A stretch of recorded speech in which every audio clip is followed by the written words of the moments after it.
Hey, how goes it? I'm Andrew, your DM for the day. This is our third time trying this, so maybe I'll get it right this time.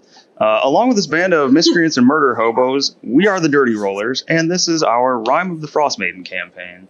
So thank you for joining us, and if you'd be so kind to like, comment, and subscribe, that would be awesome. If you want to pass a link along for the show or the channel to a friend or family member, we would greatly appreciate it. Help us out, get an audience. Quick note is the players here are a little bit over leveled. They are level 6, I believe, since we started out in a homebrew setting before we jumped over to Rime of the Frostmaiden. So anybody familiar with the setting will notice some differences in some of the encounters and stuff. I try to tweak it so it's not as much as a walkthrough, but they'll still probably blast through most of it and then hopefully get caught up to where they should be level-wise fairly quickly, depending on choices, how much murder happens, that sort of thing, the usual for them. So I'll start off with a little bit of introduction for the players here. Chrissy, who are you playing? I play Ursula. The warlock, Great Old One is her patron, and Tamo is her familiar, the pseudo dragon. And I think that's it. You have another little companion. Cheese? And Cow. Cow. And Cow the floating dragon skull. Yep. Matt, who are you playing? Inga, the Manator barbarian, with a big-ass sword and slightly bigger schlong. Great. Going forward this time. Wait, are you just a barbarian, or did you dip into fighter? I believe... Actually, yeah, because we just started 6, so I have 1 level of fighter at this point. Cool. All right, James. I am Giu. I'm James, and I play Giu. He's a warforged monk of the 4 elements. Excellent. And he sews from time to time. He does. What was your most recently finished sewing project? Oh, boy. That was... Say it was Ignis sheath, but not for the sword. And it had like the candy cane red and white twirl. Making it look like a barber pole, right? Yeah, pretty much. All right. Garen, who are you playing? I play Garo, the Tabaxi Bard, so I'm a big giant cat man, and I am the College of Swords, so I'm kind of swashbuckling sword juggler. Cool. Jake? Play Tumpy, the Battle Rager. And? Yeah. What else you need to know? Just anything else you want to say about yourself. I battle our age. The man of many words. Melissa. I play Cradle, the Way of Mercy monk, and she has a pink mullet and boneless wings. Pink mullet. Excellent. Which kind of tiefling are you? Glacia. Got it. Oh my god. You try. So excited. Ready for you. All right. James? You got one of them sweet recaps for us? Yeah. Previously on Rime of the Frostmaiden. Alrighty, so after dropping off Torga's and Sephic's head to Hlyn Trollbane, we decided to head up into the mountains to find Garrett. Sorry, we went up to find the ingots, which would ultimately lead towards where the missing Garrett is that we're trying to find. And you guys currently have Garrett's dog with you, Boy. Yes, to help with tracking. And on the way to, we had a night of rest, and Ursula had some type of dream. I know nothing of this, but she just seemed exhausted. Seemed like it was a nightmare of some sorts, to just the mystery of the party. But then the following day, we made headway until a blizzard cut us off. So then Garo had made us a makeshift igloo with Lehman's tiny hut, and GU used some of his elemental attunements to make a secondary one for the dogs, and we just waited it out. And after that, we came upon the mining area where the ingots that the three dwarves had told us about were. But there were drag marks, so we followed them and ran into some goblins and bugbears. And very quickly dispatched of them, but in the process the ingots were shattered. But that's all right. We'll figure that out at some point. By a bar chatter. I don't know what you're talking about. I'm not pointing mage hand fingers. All right. So we grouped up the dog sleds together to pull the ingots because they were heavy as hell. And as we made our way, we ran into more goblins with a tower card being pulled by polar bears. So after that, we got into another big battle, and just one goblin or bugbear after another. And we ended up killing the goblins, and now we have 2 sled teams of dogs and a war wagon with 2 large polar bears. And I'd really like it if they were named Ben and Jerry or Ben and Barry. But Ben and Barry. That's up to debate. But yeah. I mean, Ben and Jerry just makes sense. Yeah. Always cold. The only other name I would willing to accept is Hagen and Das. Yeah. That's pretty cute too. Yeah. All right. So if they've got a war wagon that GU the vigilante monk kind of made a meat grinder out of the goblins that were inside there on one hell of a good roll. Yeah. If I recall. And I painted the barbarians through the little window slats by accident. yeah, I'm so sorry. they weren't technically supposed to have this wagon, but the numerous We do ways, yeah, the numerous ways in which the wagon was supposed to go bye-bye was kind of negated. One of which was the goblin boss being one-shotted off the top of it by what exactly? Oh, well, the goblin boss had taken a javelin and threw it down at my character, and I returned it back to sender, and it just took him off and launched him towards the polar bears, and they were hungry. Yeah, We just hear mauling and just screaming. that was a hell of a deflect missiles roll. Yeah. All right.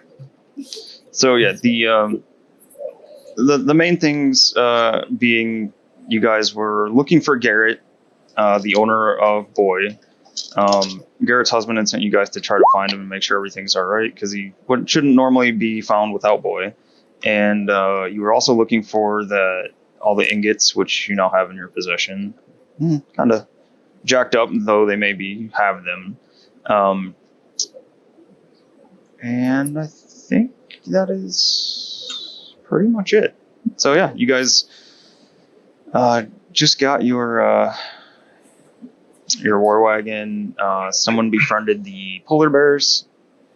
What would you like to do? I think GU would snap out of that little mistaken blood frenzy, and just like walk out like kind of awkwardly, like, and just see both the barbarians were just covered in the blood, and I'm like, sorry about that. Sheepishly kind of looking around about the mess he made. Where's I got a little overzealous. Where's who at? I don't see Tumpy. He's driving right now. He's driving the war wagon as we speak. I don't see his icon. He's in there. There he is. Yeah, a war wagon is very fitting for Tumpy. And sorry, what did you guys decide the names were for the bears? It's up to you. It's up to you guys, man. Like, Did we decide on Ben and Barry's or Ben and Barry? Or do we want different ones? Maybe one could be Ben Berry and the other one could be Haagen-Dazs. Ben Berry Haagen-Dazs. Mush. I don't know. All right. just so we can cover all grounds. Haagen-Dazs. Maybe. Hopefully that's how it's spelled. That's fine. However you want it. However you think it's spelled is how it should be spelled. Ben Berry and Haagen-Dazs. All right. No. I spelled it a little bit wrong. It's close, I guess.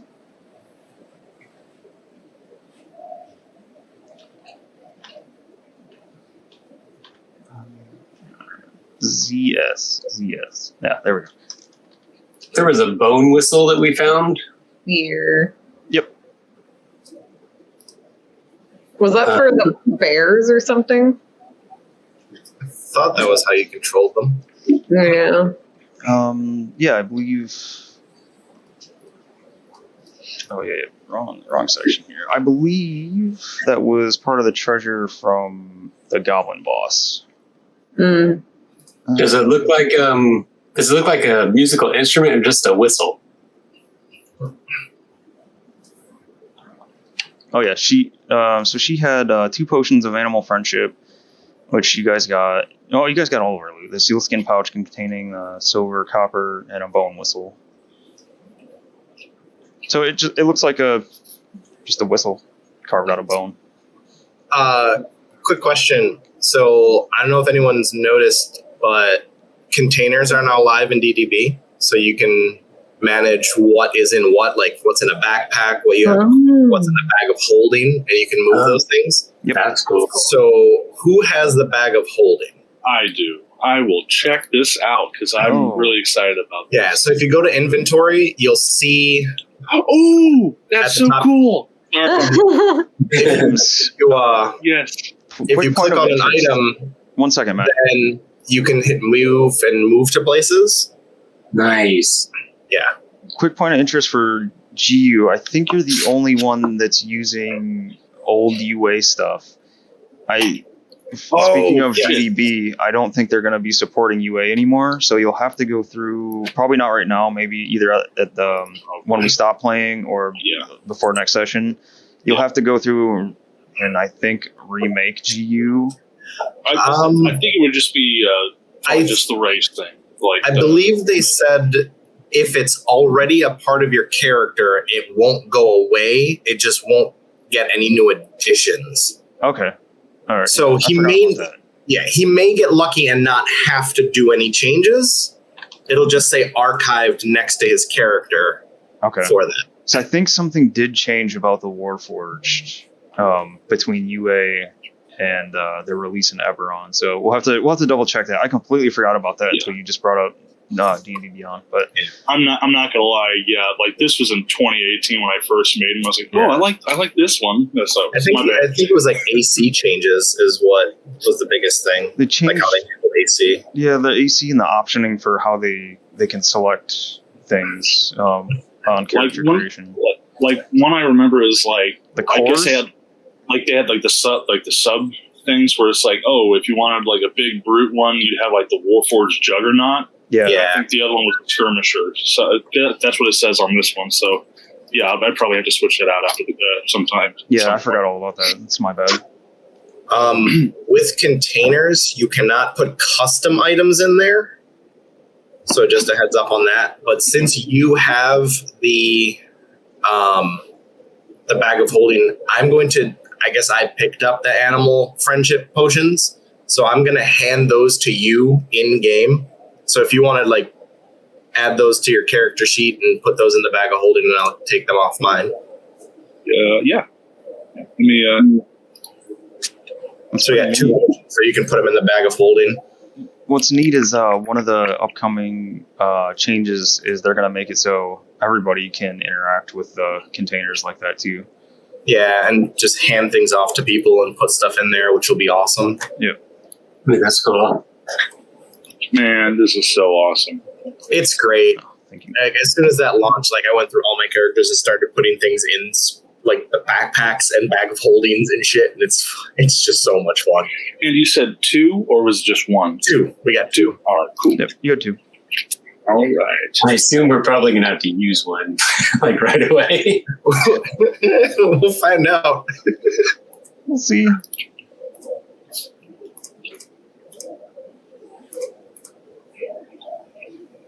With that whistle, I don't think Gara would be able to control himself. He has to hear what it sounds like. Yeah, go ahead. That's up. There's nothing stopping you from using it. Go, Gara blows into it. What does it sound like? It sounds like a cold ass whistle. Sticks to your tongue. The whistle don't go woo. No. Is it like a high pitch, is like a dog whistle, or is it just like a whistle? No, it's not like one of those high pitched ones that you can't really hear. It just sounds like a normal whistle. Cool. All right. This is another instrument for a band. Who should I give this to? Who'd be good at the whistle? What's up with bards trying to make parties an entire band? Is that a thing? It is a thing. Oh, well, crap. Well, I mean, I guess is what bards would do. No, it's just funny because it's like the default for bards is to try to make everyone play a damn instrument. It seems like. Has this bard encountered a dragon yet? Yes. Did you try to seduce the dragon? No, we rolled a natural 20 and shot it in its butthole. Damn it! So the next dragon Drove it away. No, and I haven't seduced anybody, so I guess I'm off from bards. Right. You've done your fair share of bard things. Yeah, haven't seduced yet. Are you sure? I feel like you've seduced someone, somewhere. Maybe. Oh, way back in the day. I think I think that was in our other game. All right. where So you guys have the Benberry and Haagen-Dazs pulled war wagon here. The inside is just a bloody, chunky mess from GU's handiwork. I'll clean this up. Yeah. Well, what do you guys want to do? I guess we tie some of the dog sleds to the war wagon and then continue searching for Garrett. Oh yeah, we should tie the sled with the ingots to the back of the war wagon. Okay. Yeah. Smart. You can do that, or you can load them into the wagon. That's up to you guys. Oh yeah. Could Right, probably. Sorry. Go ahead. I'm just wondering if it's better if we load them into the actual wagon. Yeah, I think so. Might as well. Like, are they in like hand crates or anything like that, or are they just kind of piled in? So it looks like they're kind of like stacked on top of the like the bed of the sled. So they're not in any kind of container or anything. They're just stacked up all nice until they were broken. There's a heavy tarp underneath, and that was kind of folded over top. But yeah, they're not in any kind of crate or anything. I'm gonna go on to what was the Tumpy's sled? Wasn't there a keg of booze on there? I think. Yep, I think I'm pretty sure there was. We took like a big flagon of some sort. Yeah, so I'm gonna start rolling. Yeah. I'm gonna start rolling that to Tumpy's new battle wagon. I'm like, oh, he's totally gonna need this. From I think you guys took it off of Torg's stuff, Yeah, right? like Tumpy, you need this on your new battle wagon for sure. Excellent. He's battle wagon. I think you had. G was looking at the polar bears, being like, "I wonder if they'd like scarves." Just So you guys had bottles of wine and a cask of cheap ale. Yeah, let's start loading that on there as onto Tumpy's party wagon. Party wagon. Good idea. I'll help you. All right, so it takes a little bit, but you're loading up the cask, well, all the alcohol, I guess, the wine and the ale, and the ingots, right, or what's left of them. Yep. Okay. And me and Tumpy are we're gonna be drinking some as we're loading. All right. Let's get drunk in the middle of the tundra. What could go wrong? Not drunk. It's just a celebration drink. Okay. How long would it take me to clean up the two slushy goblins? I don't think Can you really Garo have. clean that up?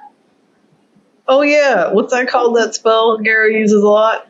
Yeah, I can use magical cleaning, okay. Cool. but it's there's little stuff I can. I can't The clean up inside, bodies. 3 walls. So do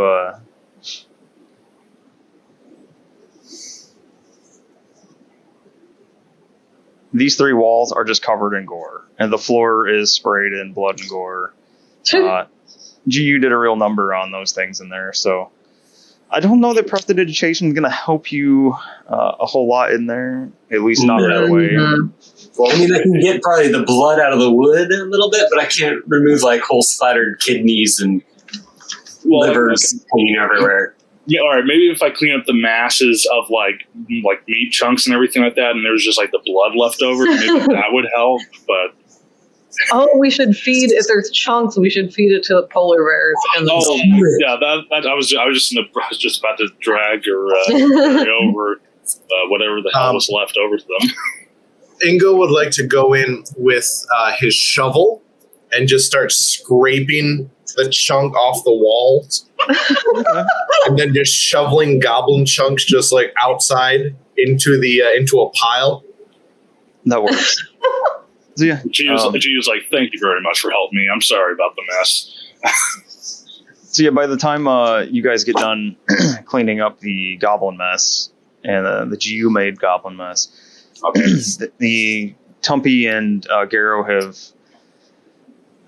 brought over most of the alcohol in the sled with the ingots over. So you have it's not quite completely clean, but the chunks are at least taken care of. The inside wood is pretty. It's probably going to be stained.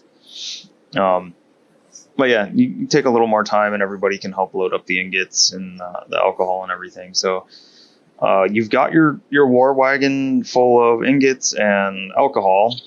I guess what more could a dwarf want than a wagon full of metal ingots and alcohol? But you've also got your 18 dogs plus boy,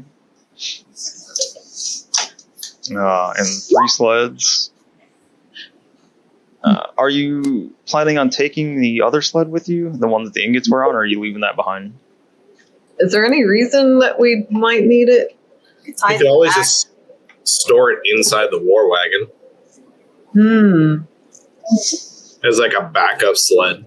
Yeah, strap it up against the upper wall if possible. Just Save space. Somebody's got rope, right? Oh yeah. Yeah, I think we all got rope. I think. Yeah. So I have some. someone can use their rope and stand it up in there and tie it up.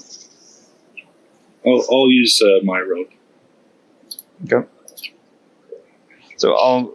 I won't do that. Weird if I- And then we should tie a lantern to the front of that war wagon, that big piece of wood sticking out there. I'll climb up there and strap a lantern to the end of it. I think. Let me see if I can find it real quick. Does it already have one? It may already be one. Like a bullseye lantern? Oh yeah, I got one in my in the bag of holding. I remember. No, I know it's in the backpack for a quick little. Backpack. Yeah, we can clean that up. Oh wait, no, it's not that one. What What's that one called?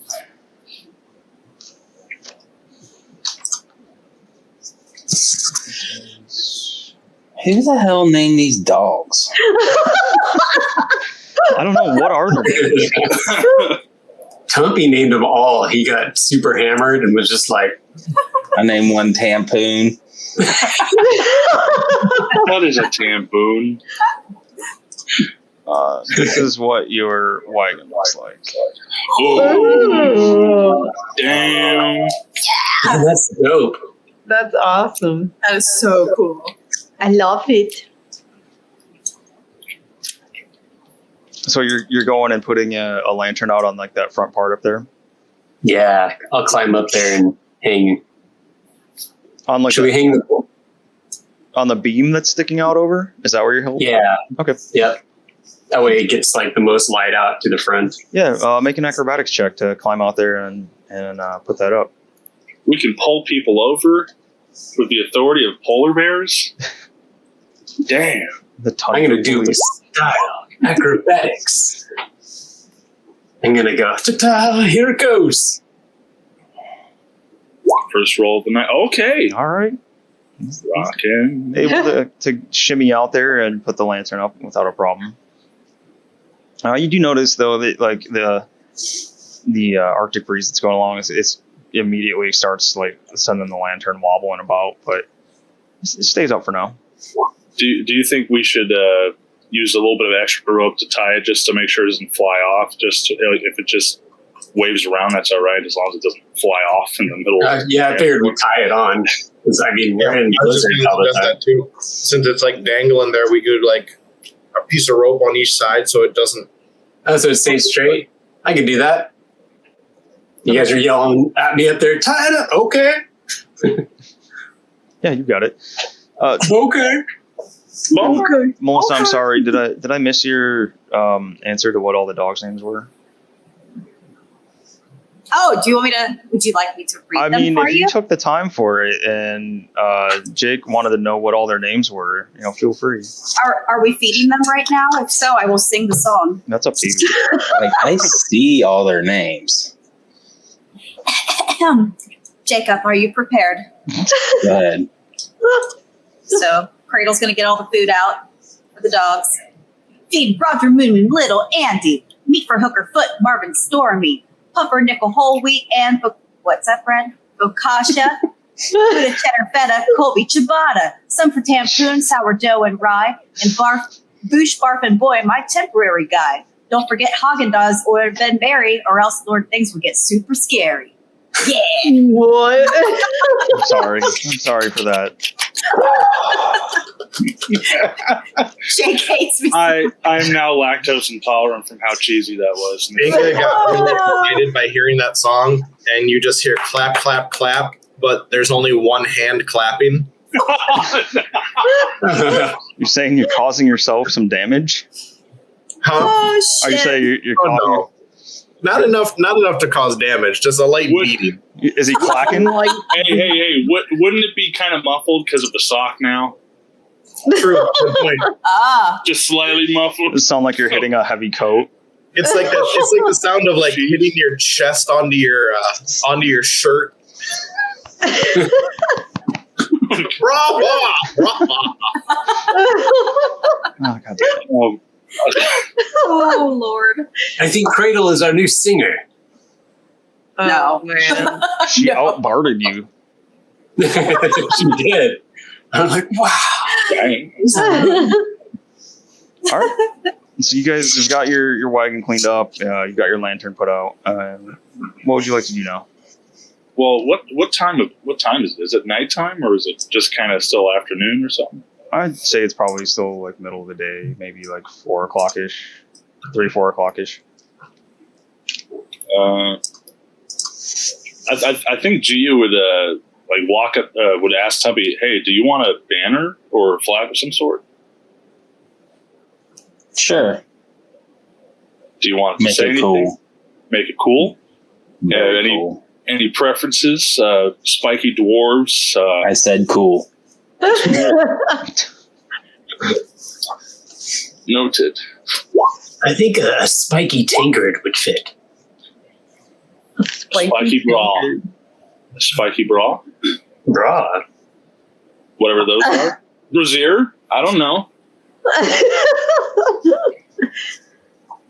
I just remember the tavern that Tumpy named, and I just couldn't help but to think if you wanted to keep the tradition. Mm-hmm. Well, yeah, I think Cradle wanted to paint something on the side of your wagon for you. Yes, I sent reference art to the DM. Oh. Cradle, are you painting it? Please hold. I don't know if I'm allowed. It's pretty bad. If You don't know if you're what? I'm allowed to paint that or not. Or It's not bad. To paint? As long as I don't think as long as it's not really well detailed, I think you'd be able to get away with Oh, it. it's totally fine. It's nothing. Are you talking about the sign that you painted? yeah. Sent me? I don't see why that's a problem. Please hold. I mean, Oh God! So Cradle gets out her paint yeah. and she looks at Tumpy. You want a sign? Mm-hmm. She gets at it. She starts painting. Better be cool.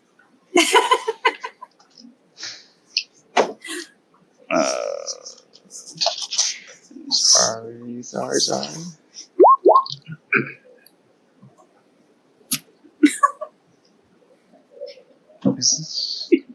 I'm checking the art real fast. Did anybody get injured in that fight? I kind of don't think so. I don't think so either. I I think think we kind of ran through them. yeah. Yeah. I think it was mostly a run through of them, yeah.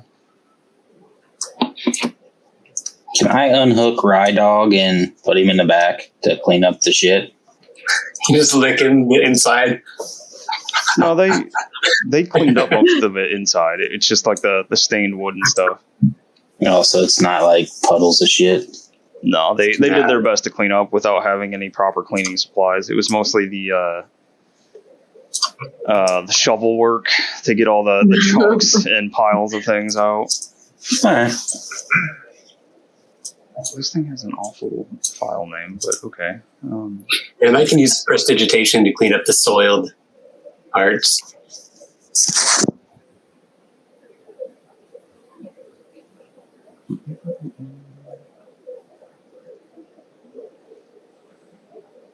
I mean, the soiled parts aren't going to be coming out anytime soon. Yeah. Damn it. I always do that. I wrote it in the wrong spot.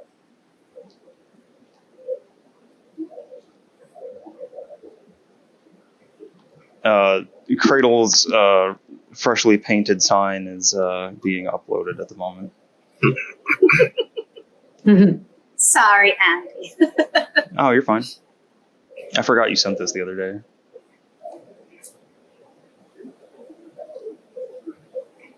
You guys can make your plans for like what you're doing after this now, if you want.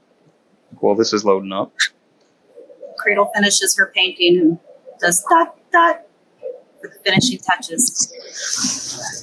Yeah, I saw the dots. That was a nice touch.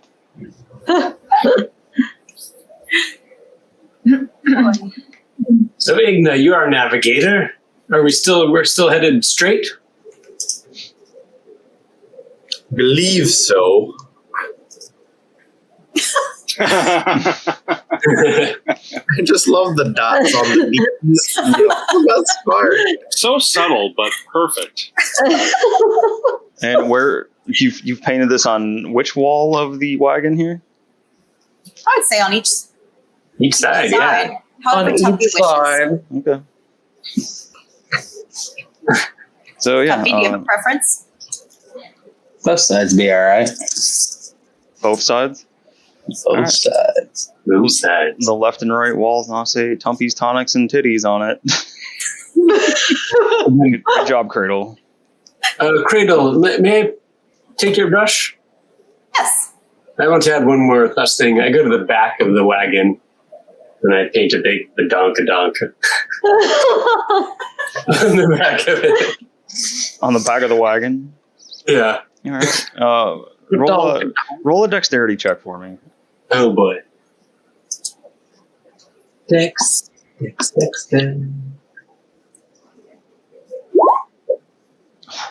is 21. a very nice looking. Which species of badonkadonk are you giving this wagon? This is a cradle species.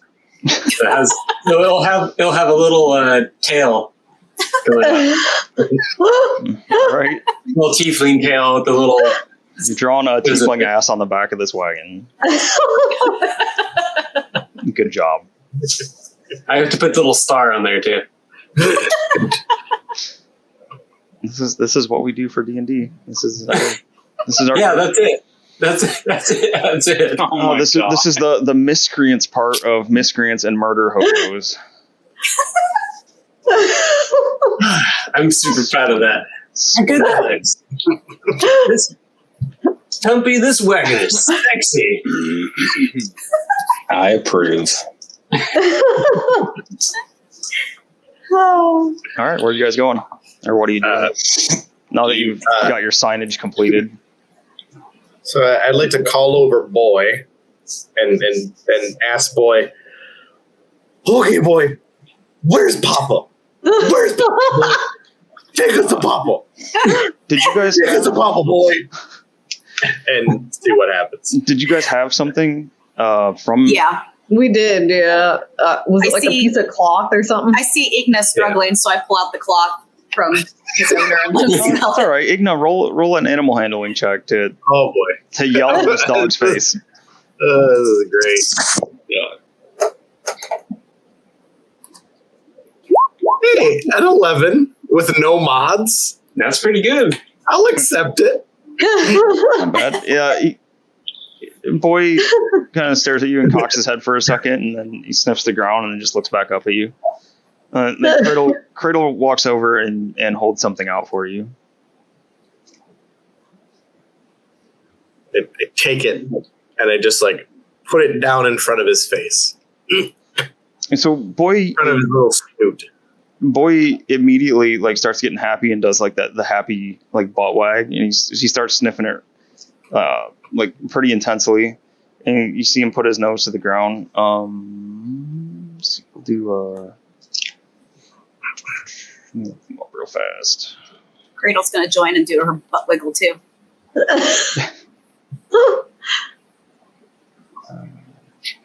Sit and use the dive stats. Or wolf, just regular wolf.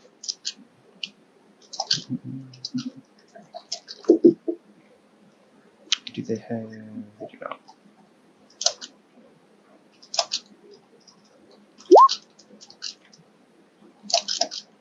And give it advantage because of showing him the article of clothing. Yeah, Ursula has the pretty decent drawing. Did you draw it before or after the signage, the signage was added and the chunks were removed? After the signage was added. Okay. So you guys see Boy after he sniffs the clothing. He puts his nose to the ground and he starts sniffing around in circles, and then he starts sniffing the air. He seems not entirely positive, but he does take a few steps. 1 second. Go back to the map real fast. You guys are this way. All right. So you see him, like he keeps a wide berth of the polar bears, but he starts walking up and heading up northeast. I'd like to run back to my wagon. Okay. And start following him. And if we haven't done it yet, I'd like to tie, since our other wagons are tied together, I'd like to tie the front wagon or the dog sled to the wagon as well, so we can make that long train that we've had before. So you're making a whole train of them. You're not, like, is anybody going to be on the sleds, the dog sleds themselves? Well, Yeah, we'll all man them, but just so that, like, if there's a blizzard, we don't get. We're all connected, so we don't get lost from each other. Melissa, if you're moving those around, hold Alt. I was sorry. You're right. I was By default, it snaps everything around, so it's snapping you into that square, and then it's all the messing other up ones. the dogs. Yeah. So I if will you leave it alone. if you hold Alt when you move, it won't snap like that. What is Alt on a Mac?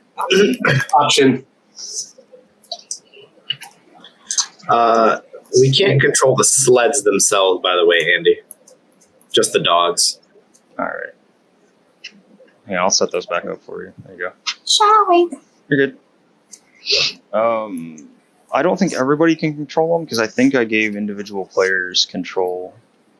I remember I Or was maybe not. driving one. I think I was driving one of them. I thought I gave you guys I think control. Tumpy might have this one, ours then. No, I didn't. Okay. All right, so you guys decide who's driving which sled, and I'll give one of you guys control of the sleds. Ursula, hop on. Tumpy's got his wagon, so I take a sled. Okay. He's got the He's ring. never getting off that again. Probably not. Probably. Ursula's kind of worried, but gets on the wagon. G will jump on Lil Andy and Stormy wagon. All right. So G will have this one. Which one of Ursula and Cradle is controlling this sled over here? Me. I think Cradle wants to do so. Okay. Yeah. I'm jumping up on the wagon with Tumpy, if he doesn't mind.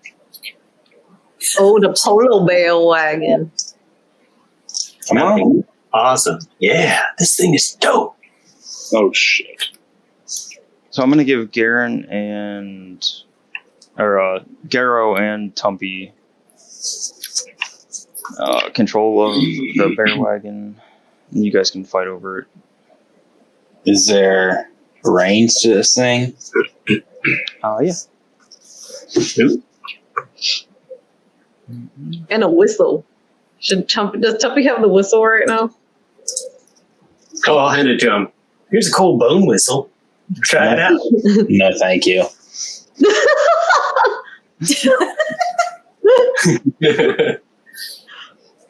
No. I understand. You like to play your own bone whistle. Mm.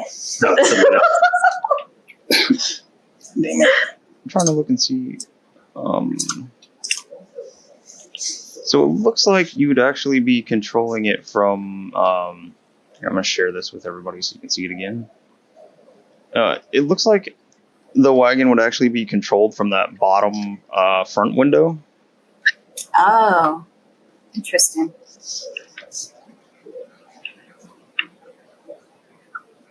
Unless anybody has a different interpretation of that. It looks like how it's set up there. Yeah, it does. I imagine like the reins they end inside the wagon, and you can look out. And this is built for goblins. So Tumpy, you're still, you're a dwarf, but you're still a little bit taller than a goblin would be. So you could probably like easily enough sit down and look out that window while you're controlling the reins, see where you're going. I would assume it's extremely cramped in there for me. The wagon's 20 foot tall. Oh, okay. I think It almost looks like they're just harnessed there. That maybe that whistle controls them. I don't know. Let's see. It could be wrong. Let me look again. It's been a minute. Go on, you dumb bears! I try to give them. Oh my god. That's an animal handling. Make an animal handling with Animal a disadvantage for go on, you dumb bears. He needs to use the whistle like Willy Wonka when he's calling for the Loofahs. Yeah. I'll try it. While he's saying, "Go on, dumb bears." I'm like, maybe this works. A 7, they don't do anything. Like you yell at them and call them the dumb bears, and they don't seem to do anything. What about Garrow blowing the whistle? Give me 1 second. Let's see.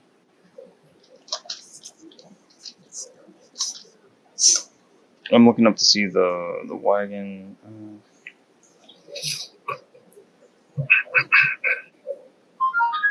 Tumpy, do you think we're supposed to? Yes. Yeah, there you go. Do it again.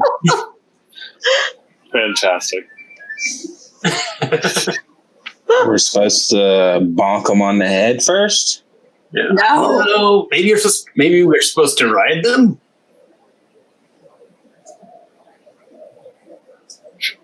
I could probably lure them. I could run up front and lure them with some Not quite. goblin giblets.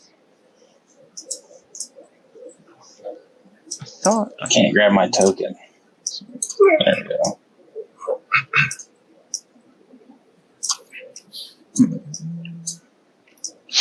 I thought I read that it was 20 foot tall, but no, I can't find it. So maybe it's not quite that tall. It's still fairly tall. You can get an idea from the picture how tall it is. I mean, you know how big polar bears are. It's 3 polar bears tall. Oh, I don't know what's that. 12, 15 feet tall, somewhere around there. Probably not 20 feet, but it's still like a fairly tall structure. So you would have room in there, Garo. Okay. Yeah.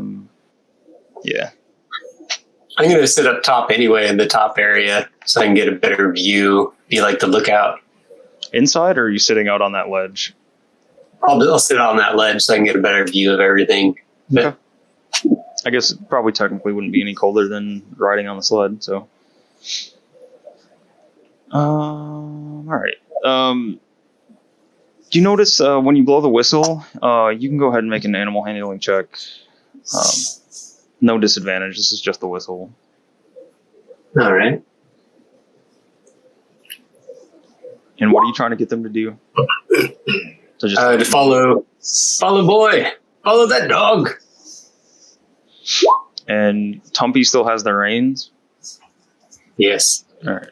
So they start going forward, but they don't really seem to be following Boy. Tumpy, tug to the right. I'll Tug pull to the the right. reins. Okay. So you pull the right rein, and it kind of tugs them over, and they start turning to follow Boy. They seem to have gotten a bit more content after the meal of the goblin boss that you guys gave them. That's right, you dumb bears. Keep going. These bears are the only thing moving your wagon. And I would have thought that you'd like having polar bear friends. I do, but they're dumb. So mean. I hope they come back. It's working. We're moving. We're moving. This is good. All right, so you're able to get them moving. Jake, why don't Tumpy give me a survival check? Let's see which direction you go in here. Okay. So you guys can see Boy up ahead of you. Well, Tumpy and Garo can. Boy's trudging along. You can see him stop and sniff the snow like fairly often. He's got his nose to the wind, and he's still, just keeps trudging along. The going's still pretty slow. But before too long, hop over here. I shouldn't say before too long. It'll take you an hour and a half or so. You come up to a wide opening, where it looks like the tundra, the level that you guys are on, continues straight, but you can see giant walls of what look like stone and ice come up on the side. So it looks like a big entrance into like a valley of some sort.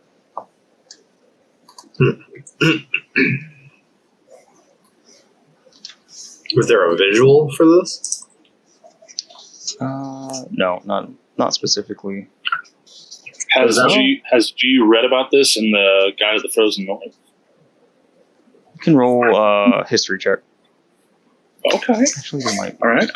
Is it like a slope going down to the valley? It's going to be. No, nothing's going down. Like it's just flat, flat land, and then the walls are coming up from your level. That's embarrassing.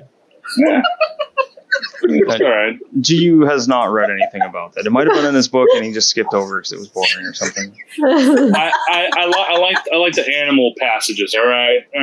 Okay.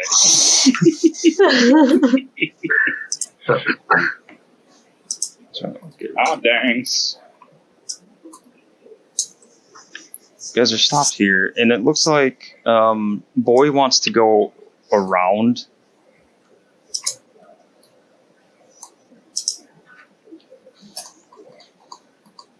Like, Boy looks like he's trying to lead you guys around to the sides of this.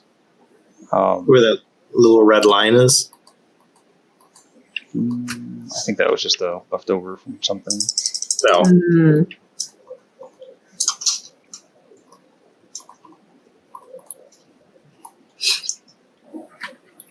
And you guys, I'm pretty sure you can't see any of the text that's on the map right here, right? No. Okay. No.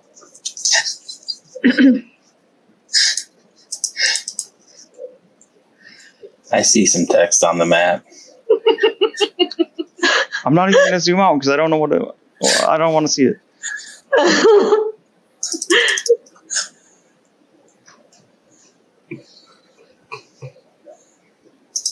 All right, so Tumpy and Garen, you guys are in the lead with the wagon. Which direction are you guys going? Just gonna follow the dog, right? Yep. Yeah. Okay, so you're staying to the outside. Yeah. Do we see anything down that little path?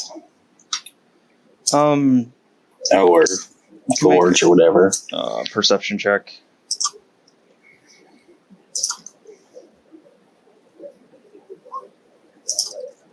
You see, like, the faintest outline of, it looks like maybe old sled tracks with maybe some boot impressions in there, but they look like they've been mostly snowed over. Is that where does that look like where Boy's going? Where's Boy going?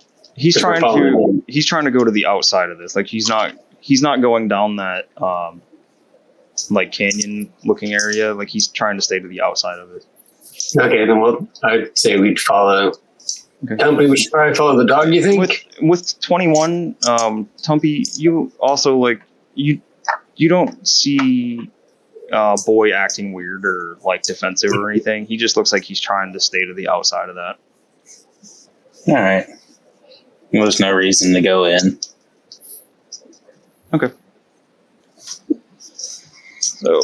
So it was like 3 or 4. You guys spent a little bit of time cleaning and loading things. About an hour and a half of traveling, following Boy. So it's getting to be closer to what would be about 7 o'clock ish. Let's see. There. Do you guys want to keep going, or do you want to camp outside of this canyon or something? I say we keep going until it gets dark. What do you guys think? Oh, it's pretty much like it's getting dark. Okay. It's pretty much perpetually dark in Icewind Dale. Oh, that's right. You're right. I forget. Yep. Oral has clouded or blackened the sky rather. Yeah. Actually, crap! I forgot. Chrissy, you had asked about the light the other day. Yep. I asked if there was ever, like, sunlight ever, or a sun, like a sunrise or a sunset or anything. Natural light is never brighter than dim. During normal non-blizzard conditions, twilight extends from 10 a.m. to 2 p.m. Otherwise, it's dark. So it's after 2 o'clock, it's pretty much always dark in Icewind Dale. Wow.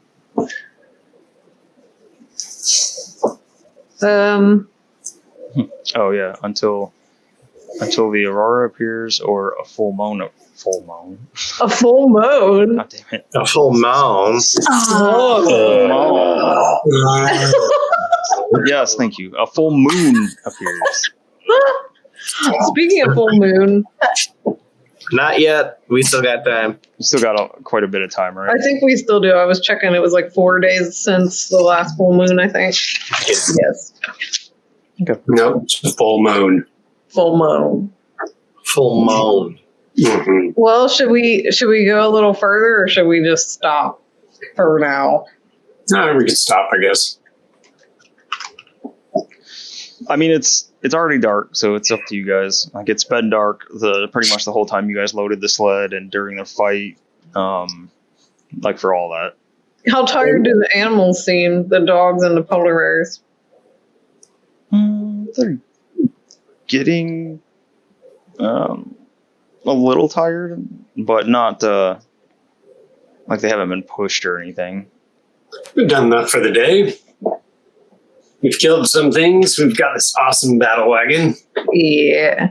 And I'll make us the Lehman's tiny hut, and we'll have ourselves some ale and the fire. So are you camping like in the entrance of this canyon? Or are you going off to the side? What are you doing? Oh, I thought we went around to the side. I thought we were traveling.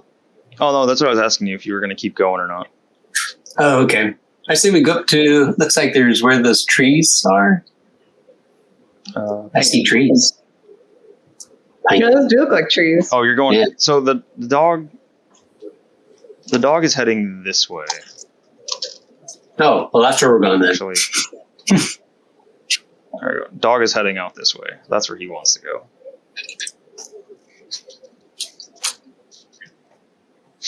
I say we go up a little bit on the edge there. We camp a little bit past the entrance. Okay. So, like where the line is ending. Yeah. All right. So, you guys, Tumpy and Garen would notice this first as you're heading over to follow Boy. You can definitely see and feel. Or how do I put this? You can feel an incline, like you're starting to go uphill here. You can see like the Garo specifically up top. You can see the lantern rock. Lantern? I can't talk today. I can't do anything today. It took 3 times just to get the intro right. Come on. I'm out of it. I like lantern better. I see you past the lantern. It's not going to be alone tonight. God damn it. I apologize. I'm not feeling well, and my brain isn't working properly today. The allergies are ravaging my face. Mm-hmm. All right. So yeah, you guys can notice through different ways, different methods here that the you know what, I'm gonna redo this X. It's too fat. The green X will always be where you guys are at. Just a regular. Yeah, Igna can tell that we're going uphill by the slant of his wing. He's like, oh, There's a sharp must be incline. going uphill. When your wang turns into a tail, you must be walking uphill. It's like one of Why is those it starting to point pendulums. towards my belly button for some reason? If he holds that north? if he holds still long enough, it's like a pendulum. You can feel the rotation of the Earth slowly. This is how he tells true north. All right. So yeah, you guys make your way up a little ways, and it looks like Boy wants to keep going. But it's up to you guys if you stop him or not. I guess maybe we should follow him a little bit further. I mean, if he keeps going, I'm fine. It makes sense to me. Yeah, All I right. think so. Let's go. Into the dark. Into the dark. The dog. I have a fear that something's always near. Cradle as she's steering the sled He's leaning over, mouth breathing on Ursula. Ursula grabs some earmuffs and puts them in her mouth. Ursula's favorite.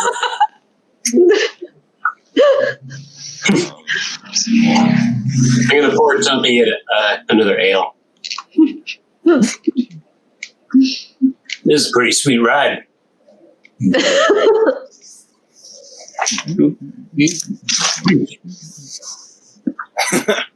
I'm also gonna pass him pack a little bowl.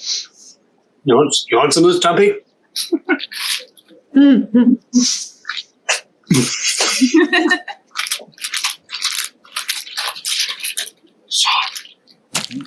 on. Gotta roll my wet ass dice here. Wet ass dice? Yep. They're juicy.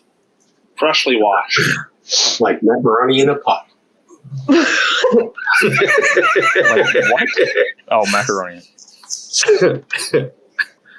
Mercators. Some wet ass dice. Wad. What? Terrible. Why are they wet though? I don't know. Why are Why are they wet? They're excited. Have you listened They to just them? are. Oh, the meat guys. They go. Yeah. Oh. They sound all my juicy God, when I'm you so roll 'em. The confused. sanguines. So I didn't realize that the sound of those rolling came through, and you can't I see them, died. so it just sounds really weird. Sounds like you're throwing meat around the room. All right. So yeah, you guys have made it up to where the X is now. And you notice that, especially after the uphill climb, that boy is starting to look a little worn out now. Like he's moving slower and his tail's sagging. Aww. For a break. Let's pull her over. Tumpy, Over. pull on those reins and go. Whoa. Stop, you dumb bears. Oh my God. I'll blow my whistle too.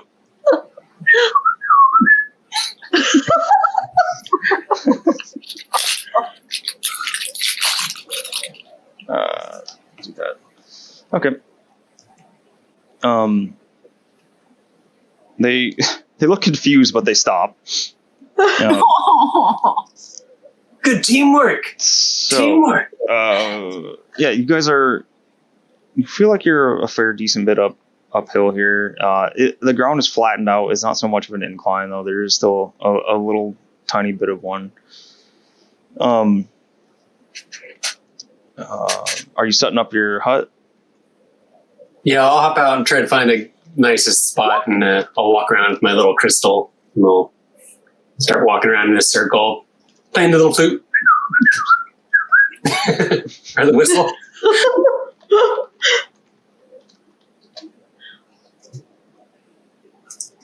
Cradle's gonna give the bears some meat and whisper to them, "Don't worry, you're not dumb bears. You're smart bears." So how are you guys setting up your camp here?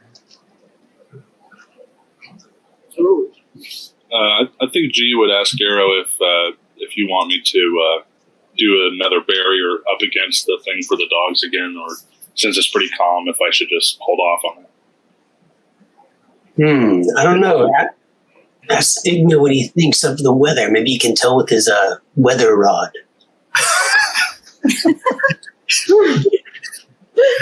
And I turn to Garen and I just go, "It's cold. The weather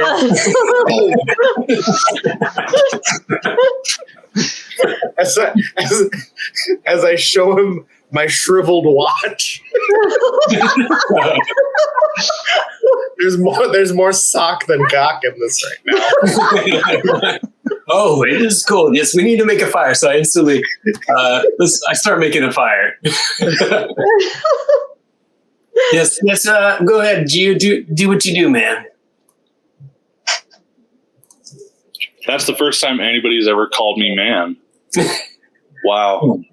This is an honor. This is an honor. Of course you're a man. I slap you on your robot butt. Ching. Dong. Bong. Bulb.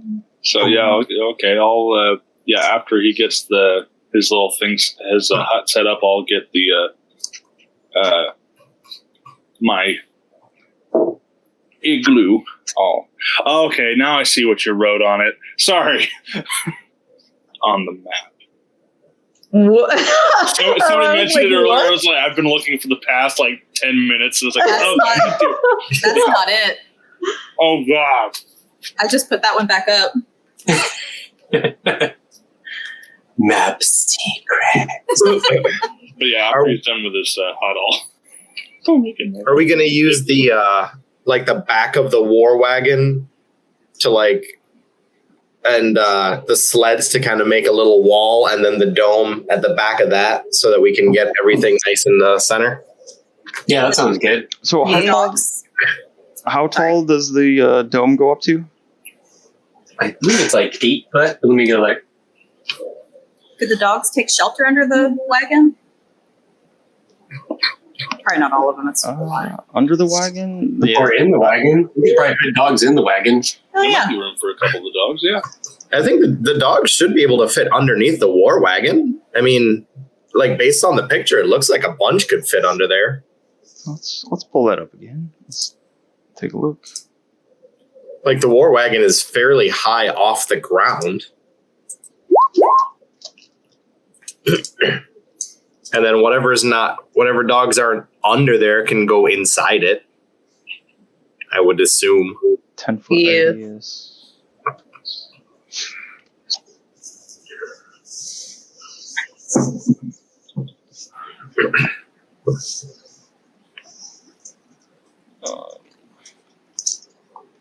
I don't think it says how tall the hut is. It's a radius. I think it's a 10-foot radius. dome. Yeah. Yeah, it's high. No, a 10-foot radius hemisphere. Yeah, I see it now. I think medium creatures can fit inside of it.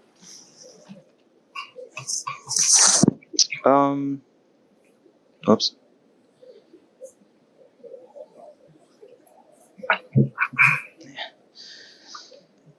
So yeah, you guys would all comfortably fit. I'm not going to count Cal against the limit.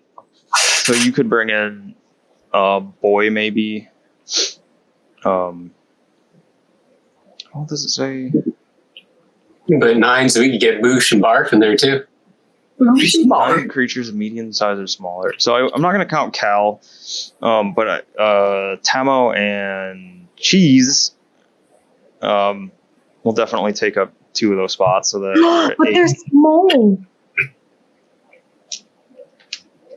They're small and fit in my pocket. You can bring in 1 because it specifies creatures.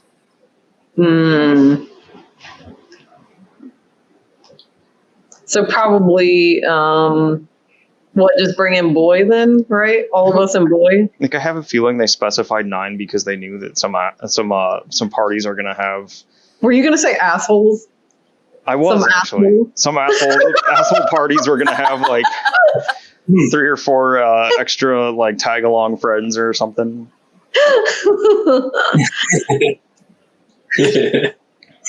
But yeah. So you can bring in boy if you want. He's pretty important, so I guess we probably should. Mm-hmm. Okay. If anything, Cradle could sleep in the wagon with Boosh and Barf. She don't care. So everybody's in the dome. Are you trying to put some of the dogs in the wagon? I think that's what I was looking at. Yeah, we'll fit as many as we can under the wagon and in the wagon. Yeah, I'd say it's pretty high up off the ground. So some could go under, some could go in. Let's say maybe half and half, 9 in the wagon and 9 under.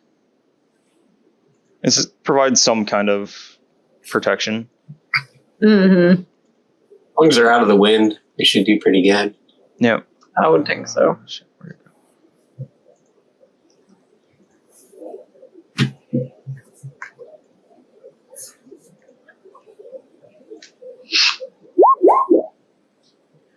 All right. I think we all did pretty good today. I mean, look at us. We got this crazy caravan now. Are we trying to do a long rest? Yeah, we'll sleep till the next morning, I think. Mm-hmm. I was thinking that's what you guys were up to. Yeah, that was my thought also. All right. So I'll do a watch. I was just gonna say, who's keeping watch and who's doing what here? I'll take a watch. Watch. A watch. Well, I'll take a next watch. I'll take a third watch. What the watch? I'd like to take a few. Well, is there a fire pit of any kind inside the war wagon? No. It's more like a shelter. There's no like area for fire. It's made. Okay. It's just the sturdiest wagon being made by goblins. I mean, it's gonna hold together, but they didn't really think to put it like. That's like fine. a metal drum or something in there that you guys can safely have a fire in. Your picture looks like there's a fire in the top. That's why I was asking. Some lighting in there, like lanterns or something, right? Okay. So, I'd like to just take a lantern and.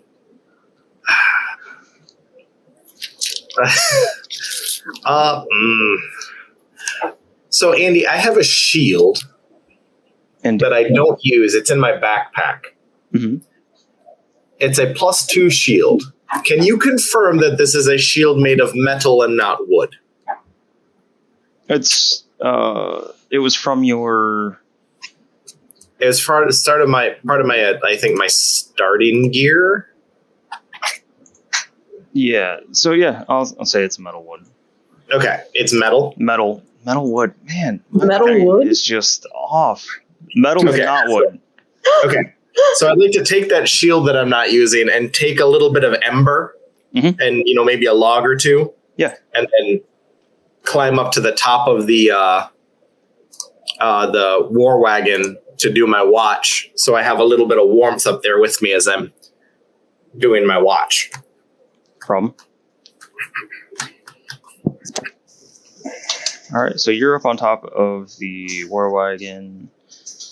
You got the dome. Actually, I might have a dome to put out here. Cradle is wringing out any moisture in her socks and putting them near the fire and accidentally wafting them a little too close to Ursula while she's drying them. Of course. You're wafting what? My socks. Yeah. Ursula gets upset and wanders off to go somewhere else where it doesn't smell. Cradle looks to Matt. Do you need to dry your sock too? I look down and I see Cradle like, all right, yes, can you dry this off for me too? Sure. Pull it So- off and just toss it down. Got it. And now it's really dangerously close to Ursula. Much longer. Big old long sock. Big old long sock. Terrible. I love that you and I were on the same page there. Wow. So I'm gonna kind of reuse the last map we had. So I have the hut. I don't know, it looks like some kind of giant energy ball for some reason, but we've got your dome here. We've got the wagon. So the sleds will be on here, but we know that the dogs, some of them are in the sled, some of them are in the wagon, some of them are under the wagon. Inga is on top, keeping watch.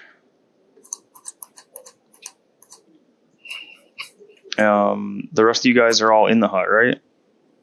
So you can put yourselves in there. Andy, can I get a bit of a light source on me? Oh yeah, you do have a fire going. Hey, dear. You can't see anything right now. It's just me in a dark area. Oh yeah, because the light source is back there. Yeah, it's all on GU, I think. The things. Yeah, please hold. Please help me. You should probably put a light source on the the War Wagon as well. In general, for as long we as have there's a lantern on there. Can you make directional light sources? Or is it just like a radius around something? I think I can. Because that would make sense with the bullseye lantern. I think I can, but it's gonna take some messing around with. I'm not sure how to do it like right offhand, so probably won't do it right now. Yeah. Let's see. There we go. Flip this around.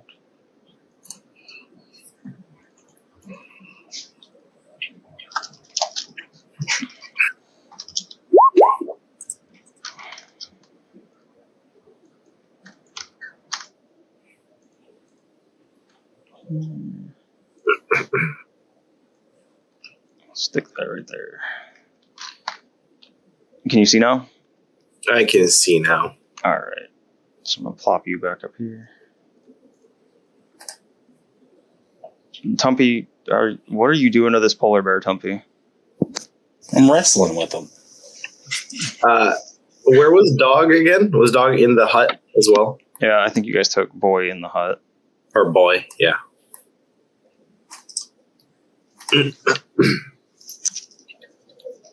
All right. So, Tumpy, you're up. Are you just keeping watch with Igna? No, I'm wrestling polar bears. Oh boy. Do you guys have any food? I think you guys have food for the dogs. All right. Yeah. Probably same thing for polar bears. How many rations do you have for them? Well, there's a lot of bodies. Do you think we would have at least thought about packing a couple just in case? You fed the polar bear the goblin boss, and then you flung them the chunks from inside. Yeah, but we still had 2 bugbears that wasn't eaten. That is true. It's a fair point. But I didn't think about those them with you. I did not think about those. I think at some point somebody would have said, "Hey, these bears need to eat." I definitely said that last session. No, you absolutely did not at the session that you did not attend. Typical Jake. Although when we stopped, I did say that Cradle gave them food and said that they were smart bears. Yep, That's true. I would like to yell to Tumpy to not wrestle with the bears wearing full armor. Full of spikes. To not kill the bears pulling the wagon. I'll take my gloves off. Oh god. You really want to do this, huh? Like play wrestle, you know? Like grab its jaws and It's like like if it was a dog. a 4-foot tall dwarf playing with a polar bear. It's D&D. Yeah, this is D&D. If you're trying to wrestle with him, I guess make a grapple check against it. You're muted. Wait, Tumpy. Tumpy. What? You could use this potion first. Good thinking.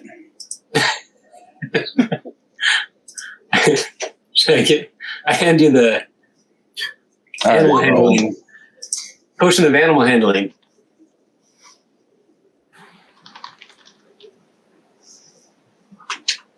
Animal friendship. Animal friendship, yep. You could probably wrestle with them all night.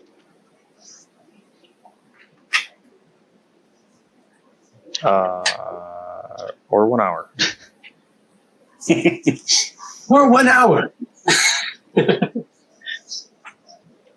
Are you taking it, Tumpy? No. Okay. He gave you the potion, but you're not taking it. No. I'll take it back. You prefer booze? I'll hand you a nail instead. I got both my hands on its jaw. Okay. Like, Rubbing its cheeks. no, fucking with it. Doing the doggy head thingy. All right. Grab your head, wiggle it. Bear rolled a 6, so it's like you're able to I kind of like toss his head around. You're holding on to it and kind of tugging it around. Roll see, that was your athletics. Roll an animal handling to see if you're getting across that you're playing with it and you're not like actively assaulting it. God. Oh no. Bear is not smart. You rolled a 6. You rolled a 10, he has -4. So he doesn't seem to be too vicious. And the other one, Haagen-Dazs, I guess, is on the right. And we'll just go with how the names are. Haagen-Dazs is trying to lay down, and he's just like popping one eye open with his head lying on his paws and looking kind of annoyed. But he's curled up. Alright, I gotta mute myself for just a second here.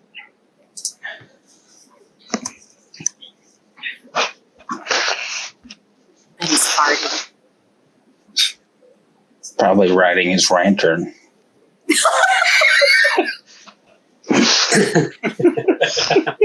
Poor Andy. Poor Andy doesn't feel good. We're assholes. Oh. Sorry.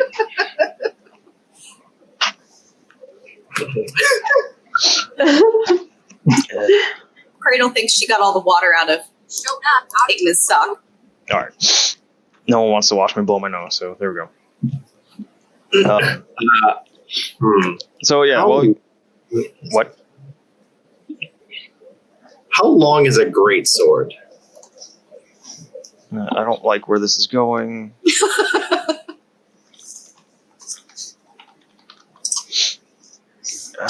God almighty. Oh, it's about 5 feet. Okay. Damn. So I'd like to. That's fine. I'll get the sock later. I'm just gonna try to reach down with my sword over the edge. Just put it on the end of the sword. Bring it back up. It's too far away. I put it on the end of my staff and try to hook it on the end of your sword. We're like from a distance trying to touch the tips. And it's just not working. Just too lazy to get up. Sounds It's great. not hard. I'll do with it later. I'll mage hand it. I just mage hand and pick it up and bring it over to you. You guys are so lazy. While I'm using mage hand. As I just like unfurl it onto a banana. Oh my god. Say, Igna's greatsword is about 5.5 feet long. Yeah. Okay. Wow. That's taller than me. It's great. Which great sword? Igna's. Soul Stealer. The Lives Stealer. 9 life stealer. Alright, so, Igna, in the middle of fucking around with all this, I need you to throw a perception check at disadvantage. Woohoo! At disadvantage. 13. A 10 and a 15? Is that what it was? Yep. Alright. You see something off in the distance, a little ways away. Hark, there's something in the It distance. looks like slap you. It looks like just maybe like a different color white in the snow, and maybe like flecks of brown and gray. It looks like different color white. whatever it is. It's really hard to make out in the snow and like in the snowy backdrop. But you can. What actually catches your eye is just the movement of something like coming closer to you.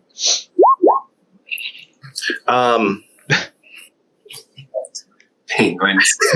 I was gonna say Caucasians, but that's fine.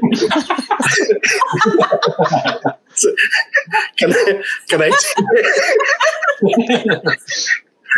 turn the light? Can I turn the bullseye light towards where the light is? This movement's coming from. Yeah. It is. It's coming like over from this direction. What the hell is happening?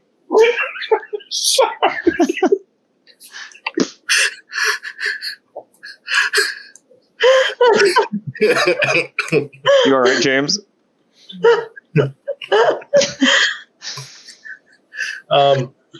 Can I? Oh no! It's more than 20. It's a blizzard of Caucasians.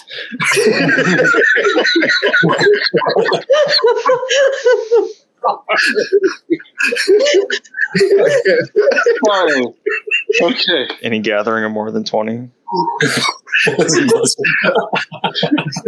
That's pretty good. And we just lost all the dumb redneck views we had. All of them. Gone. That's all right. I guess I'm using that. I mean, in all due respect, I think we lost the redneck views when I joined the team. So Yeah, they were not. Melissa's broken. Can I try to do another perception check? Like, since I know there's something, but to just really focus in on it, like as like a normal perception check. Since I see this is here, You can try to make another one at disadvantage again. all right. Just this is just to try to make out what you're seeing. Yeah, it's worse. I see about the same. Nah, yeah, you're trying to focus in on it, but you just see like this like ever so slight movement. I'd like to yell down to Tumpy, who's still wrestling with the bears, and say, "It looks like there's something coming in from the right." I'll look that way. Do I see anything? Fucking chicken! What the hell? Get your cock off screen. I'm trying to get us redneck views again. Oh no, Podmore! Podmore into a chicken. She laid an egg in my closet today. That's what happens when you have house chickens. Yeah, That's gotta be good luck, man. Oh.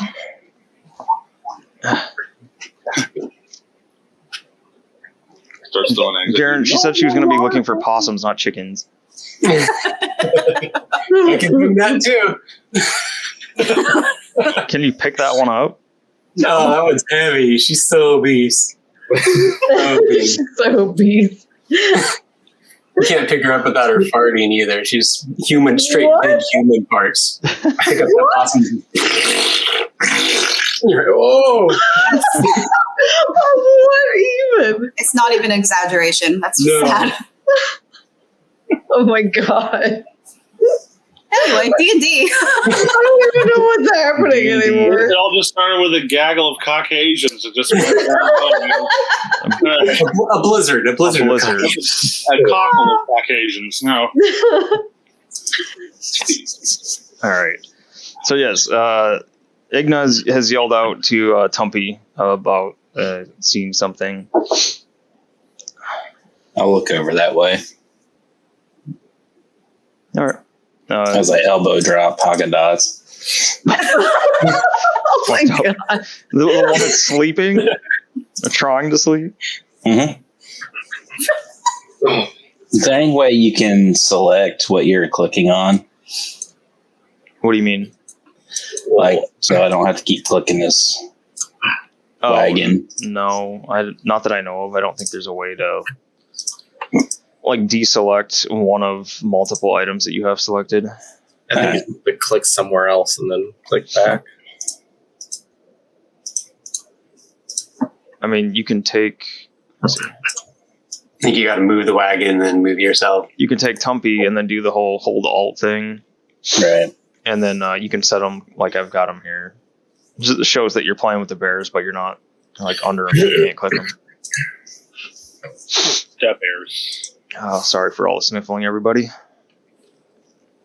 Tumpy's bonding with the bears. This is good. He is. Bonding. So yeah, Tumpy, you can make a perception check at disadvantage if you'd like as well. Bear bonding. Yeah, 12. about the same thing. You can see where he's pointing, and you can make out just this ever so like slow movement. Mostly white with like gray and brown something mixed in. Actually, you know what? It's dark. I don't even know if you guys would notice color. You can just see some movement off in the distance. Does it look humanoid or bipedal? Like a Right now, walking you're on not a- sure. It's just movement. I keep forgetting that it's dark out. So, Is it bipedal? bipedal, tripenal? I was about to Tribunal. Is it a corkscrew? Is it got hooked barbs at the end? Igna's long lost relative. look, we talking cats here? Yeah, you guys can't make out exactly details or anything. So, I would like to grab my sword just in case. all right. And then just, I guess keep an eye on it as it walks closer. Or, well, can I look around to see if there's any other movement coming from other directions? And that, as in, like, that might be like a decoy or something? Yeah, it's part of your overall perception check. I've already let you roll it twice. So, Okay. I mean, I'm assuming just on watch you're looking around all over the place anyway. So that movement is the only movement that caught your eye. Okay. So then, I'll just grab my sword and just kind of keep an eye on it as it gets closer. Okay. Didn't we have the wagon next to the hut? I thought so. Probably. Yeah. Oops, I don't want the hut. I want this.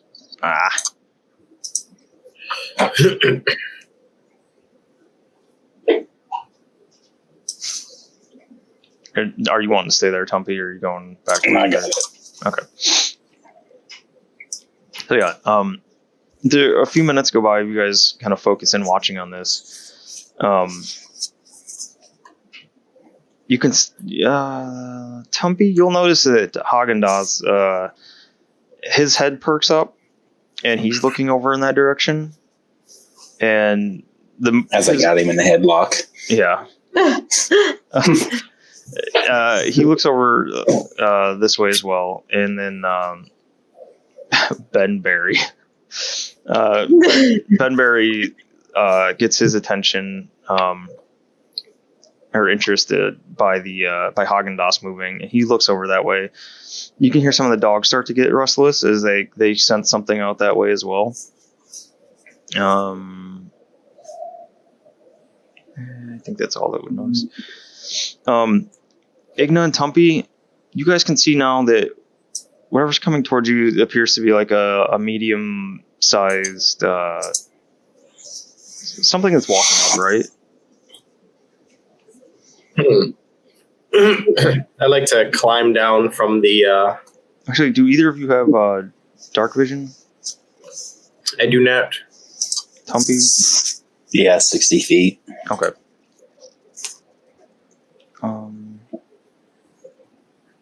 I want to stand in between whatever that is and the bears. Okay. And I'd like to climb down to the ground. Tumpy, with your dark vision, you can see. Damn it. Put yourself back in the wagon.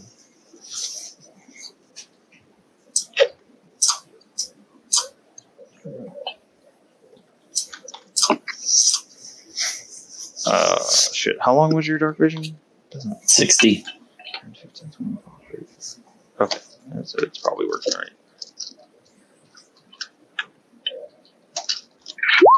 So, Tumpy, what do you see?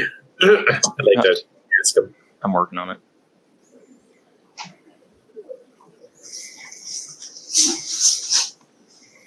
Looks like my vision's only going out 30. Guess it is. Should be 60.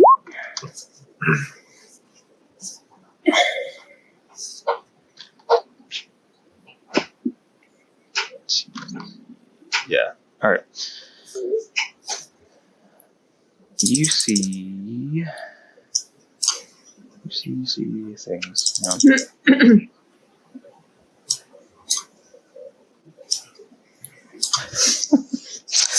All right. Tumpy, you see walking up is like a humanoid figure. Dark vision lets you see looks to be about it's bigger than you, but it's not really too hard being dwarven and all. A little taller anyway. Something, it looks like it's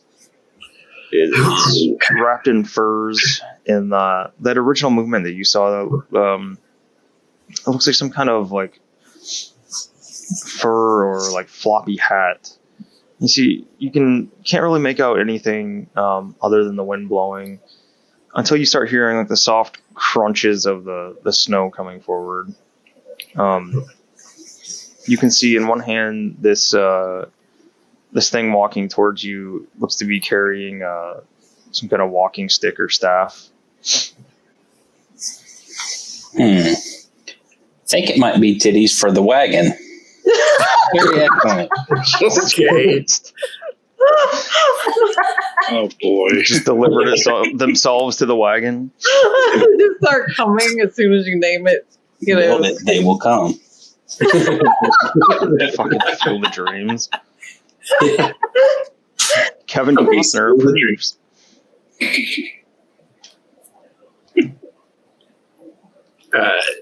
Does it have any weapons, Tumpy? Is that a walking stick? Yeah, it's some kind of like a walking stick or a staff. It looks like the top of it kind of swirls around as it comes up towards the end. Nah, not really. Should we walk out to meet it? Nah. Let the titties come to us. Terrible. We let the titties come to us. Oh my god. Oh, I don't even know what to say. Just apologize. Just apologize for Tumpy J. Oh. You see, as this figure walks closer, you see a hand go up in like a subtle wave. Is there a bush following it? I don't know. There's something with it. With it, you can't quite make out what's going on there. Kind of, Tumpy scratches his head and can't remember if that bush was there before or. Titties ambush?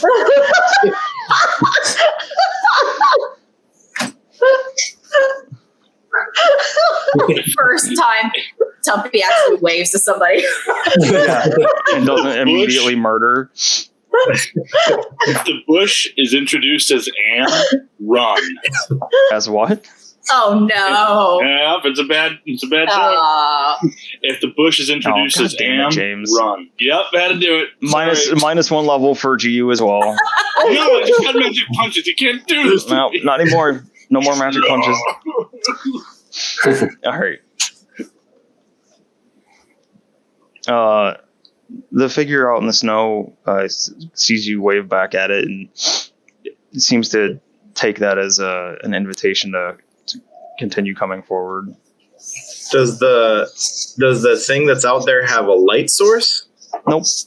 So presumably it has dark vision if it saw a Tumpy wave. Maybe. Okay. Tumpy runs away from it. I was just trying to get it in a better spot, closer to where I would be at the bears. You know what? I'm gonna set this stuff to the map layer just so we can stop clicking on it. How's that sound? Here. There we go. Yeah, now we can click on things. Igna, like you can barely just make out this figure walking towards you at the edge of your vision here from the lantern light. Who goes there? You hear like a gruff feminine voice answer back. Oh, it is titties. You hear it's terrible. Prophecies come true. She's gonna. The prophecy is gone. You've manifested titties, apparently. I'm sorry. No, I'm kind of hoping she set your wagon on fire. She raises a hand up again in greeting, and she says, "Are you friends?" We friends, all friends, bear friends, dwarf friend, my friend. As I point like down. You can't tell from where you're at completely, but she looks maybe a little bit puzzled. And she points over towards Tumpy and she says, "Is that one all right?"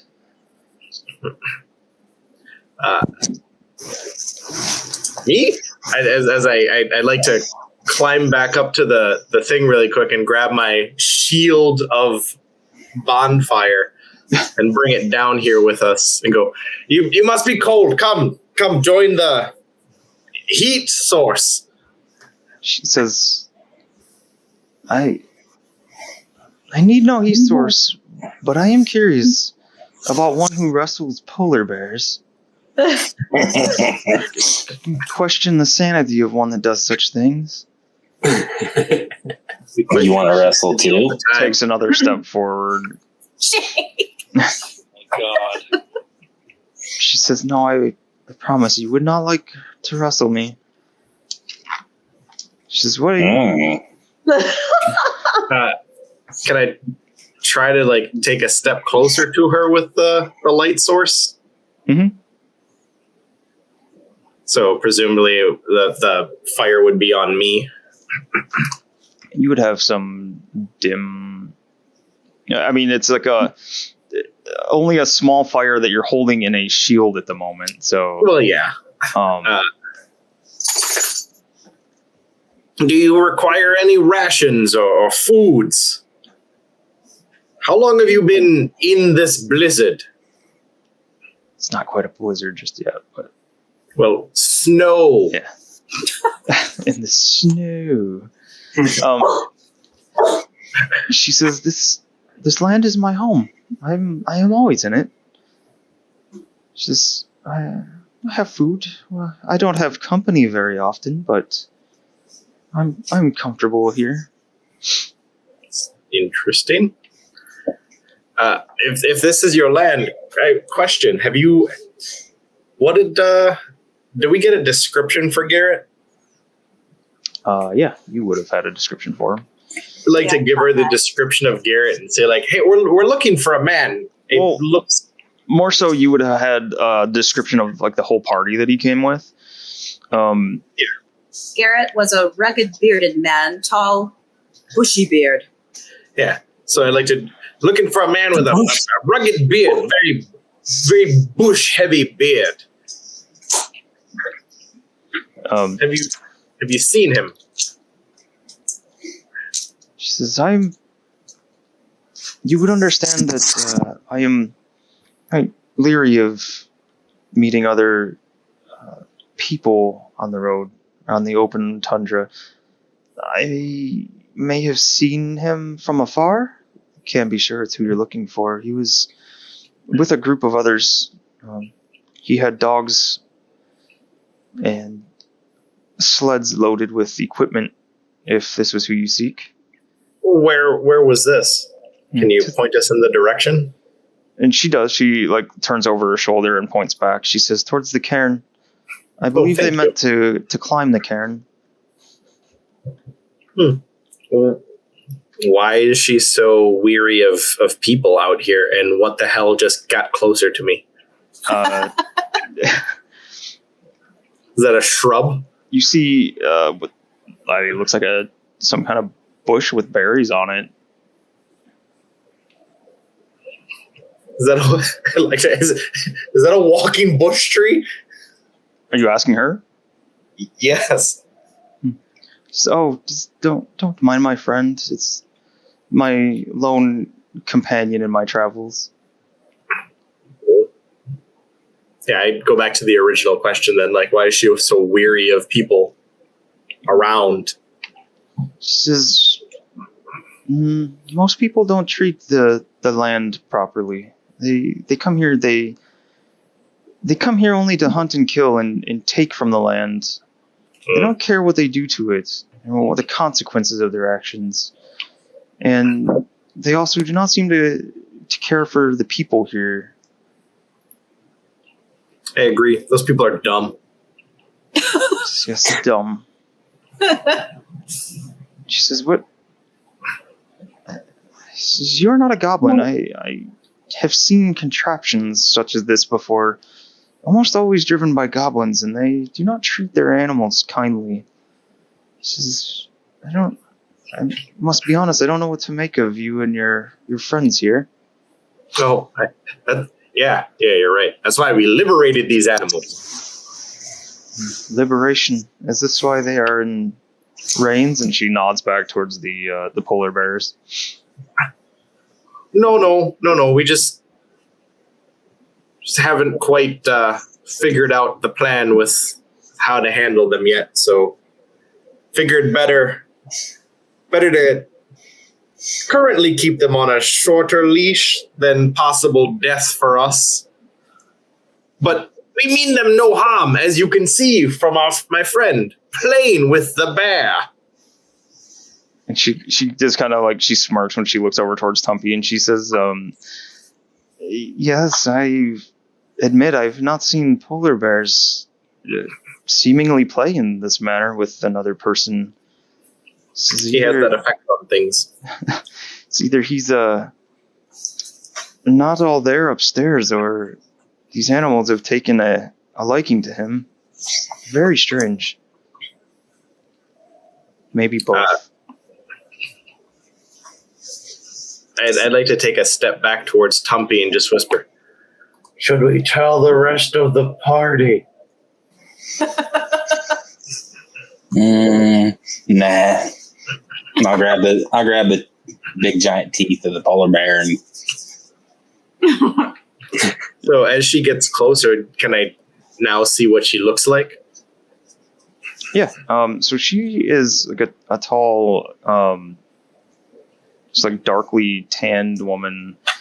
From the bits of skin that you can see, like she's almost completely covered in white furs and gray furs. It looks like it might be foxes or wolves, or maybe even a dire wolf.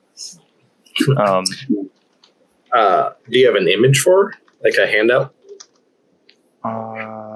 Yes and no. No. I'm not going to show it because the handout will ruin something else for down the line. Because it's for something else later. Is she beautiful? So she would be on the older side of things, so it depends. But she looks like she's pretty, or was very attractive. But living in the open tundra has like aged and weathered her face, maybe a little bit faster than it would otherwise have. Like she looks maybe a little bit older than she actually is.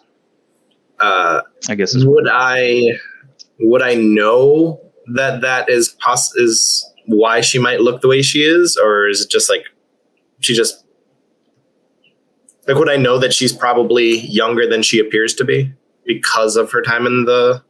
You can roll just a straight wisdom check or nature check, maybe. Okay. That's probably the same roll for you, isn't it? 23. 23. So it's just a natural 20. That's all. Yeah. So yeah, you recognize that like her voice doesn't really appear to match her outward age. And then you start to notice that like she's got some kind of like dried, cracked skin. I almost said dracked because my brain just continues to not work today.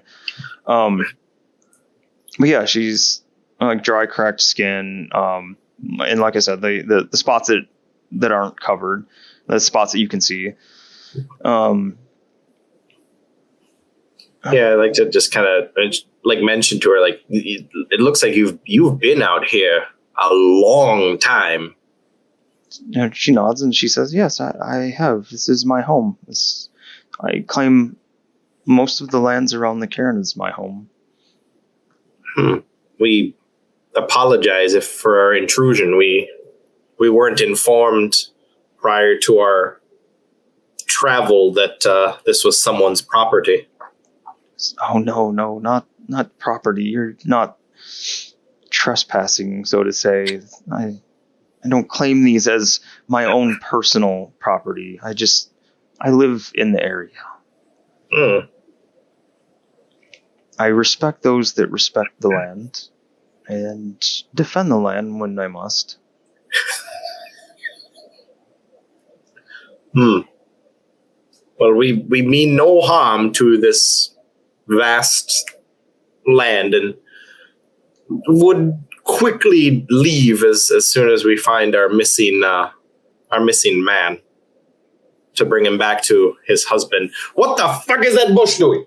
So as you're talking to her, you notice the bush has apparently moved itself around to the side, and it like reaches out like a branch, just covered in leaves and berries, and it's kind of like poking at whatever equipment you've got on your side there. Like, are you wearing any other furs or anything? I'd imagine. Well, I have that that saber-toothed tiger pelt from a while back, just like, over my shoulders and stuff like that, as like a shawl of some kind, and just my general accoutrement. You have a cloak too? I do have the cloak that I do be wearing. And it's got the two tentacles hanging down off of it.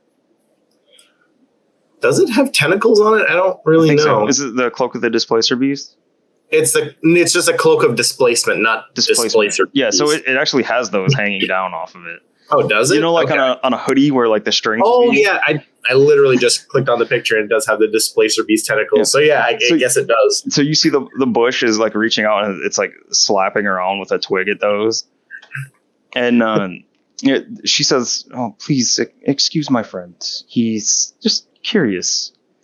And you hear the strange, like, through some like rustling of leaves, you hear this weird, like, down inside of this bush thing, you hear curious. I kind of look at the bush and look back at her and I go like, "Oh, that's fine. She seems to like my cloak." You hear from down inside the bush again. Interesting. Different. It's strange. Are you saying that back at the bush? Yes. You hear a gasp sound, and like the twig points itself back at it, or the twig points back at itself.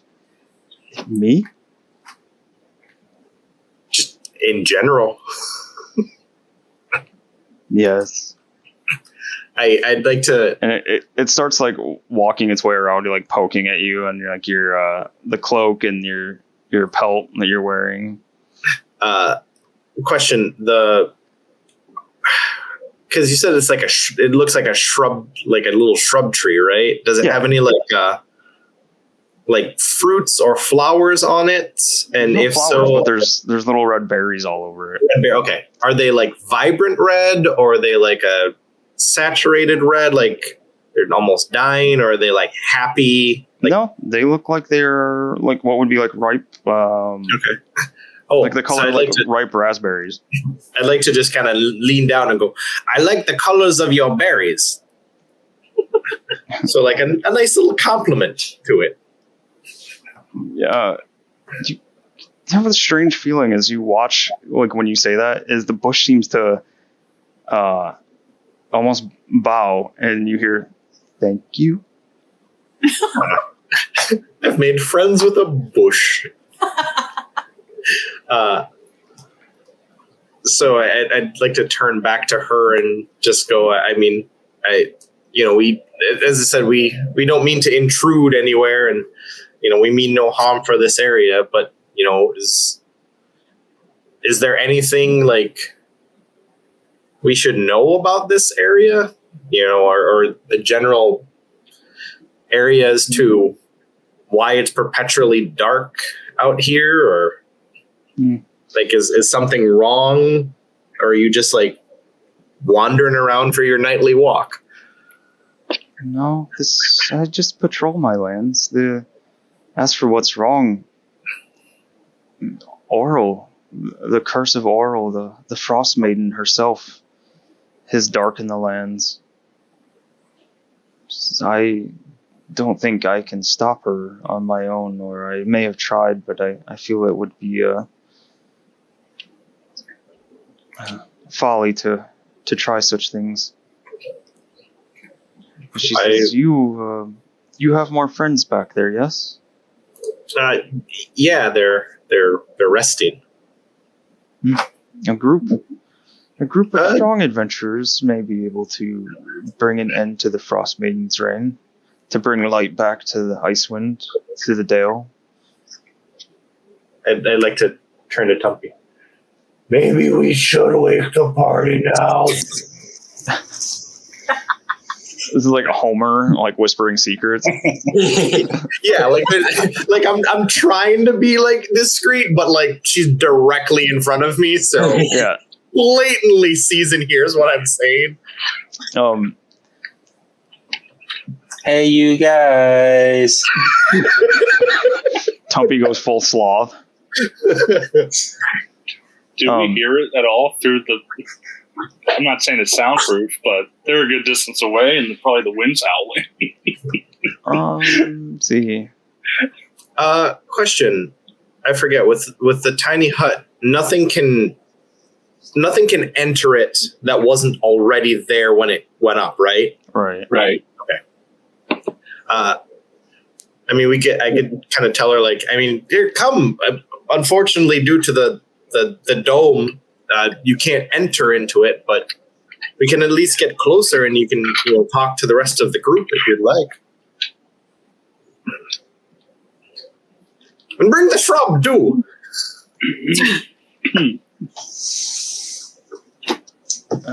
Second.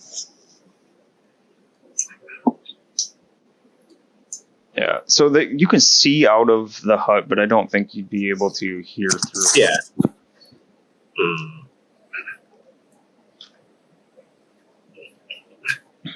All right. Hang on 1 second. Time's up. Nope. All right, back. All right. So what else were you saying to this woman in the snow? That she could come over by the rest of the group, and we could talk about what harms your land. She says yes, but I don't mean to be rude, but I will keep my distance with my friend here. That's okay. We understand. She says, you may lead the way, and she kind of gestures like towards like the side and back of the wagon. So just go, Tumpy, come on, and just lead her back over here. And like I'd like to like knock on the force wall for the dome. So just a muffled like don't. Ursula, what was that? Guys, wake up. We met a friend in the bush. Friend in a bush? No, Mom, I don't want to get up. Like to take a step in and like kick snow onto Garrow's face. Like, get up! Yeah. What's going on? I pull out my scimitars. Put those down. Come on. What's going on? Meet the bush. Me? Cradle, you can hear, like, you can see this You can see first, and then hear like this bush come around the back part of the lady here, and you see almost kind of like childlike or kidlike. The branch, one little branch like reaches up and pokes at the lady, and it says, "Look, more curious." And she walks towards Cradle, and it says, "Hello."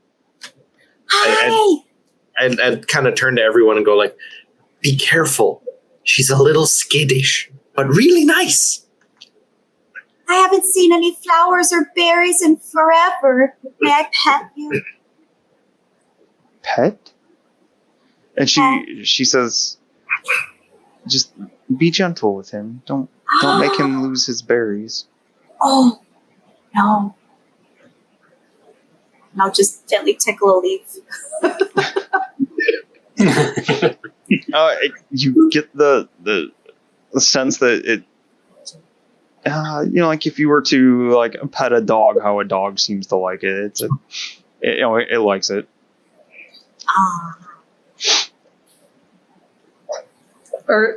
Ursula will be super interested in this because she likes plants and things, and she's going to be examining it. What sort of herb plant life? What is this? This is more than just a plant. This is my friend Tonrak. Oh, Tonrak? I'd like to kind of look to her and be like, "It's a good. Thank you for his name. Pardon my rudeness, but I didn't ask yours." Oh, she looks a bit surprised, and she says, "Oh, I'm sorry. I forget my own manners. Being alone as often as I am. Well, not alone." And she kind of gestures towards Tonrak the plant. And she says, "Forgive me. My name is Amka." Amka? Tonrak and Amka.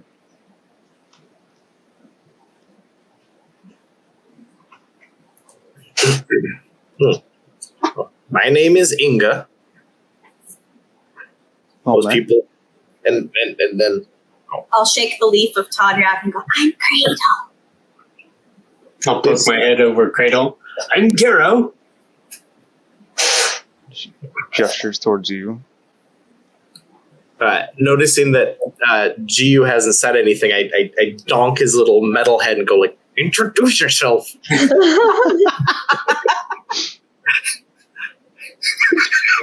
He found it. Sorry, I was out of it. That popcorn I'm was GU. super good, wasn't it? I'm GU. I'll point over to Ursula and accidentally put my finger in her ear. That's Ursula. Ursula's gonna slap her hand and she's like, yes, I am Ursula, and this is Tamo, and she points to precious little Tamo on her shoulder, and she goes, "This is Cheese," and she holds Cheese up out of her pocket.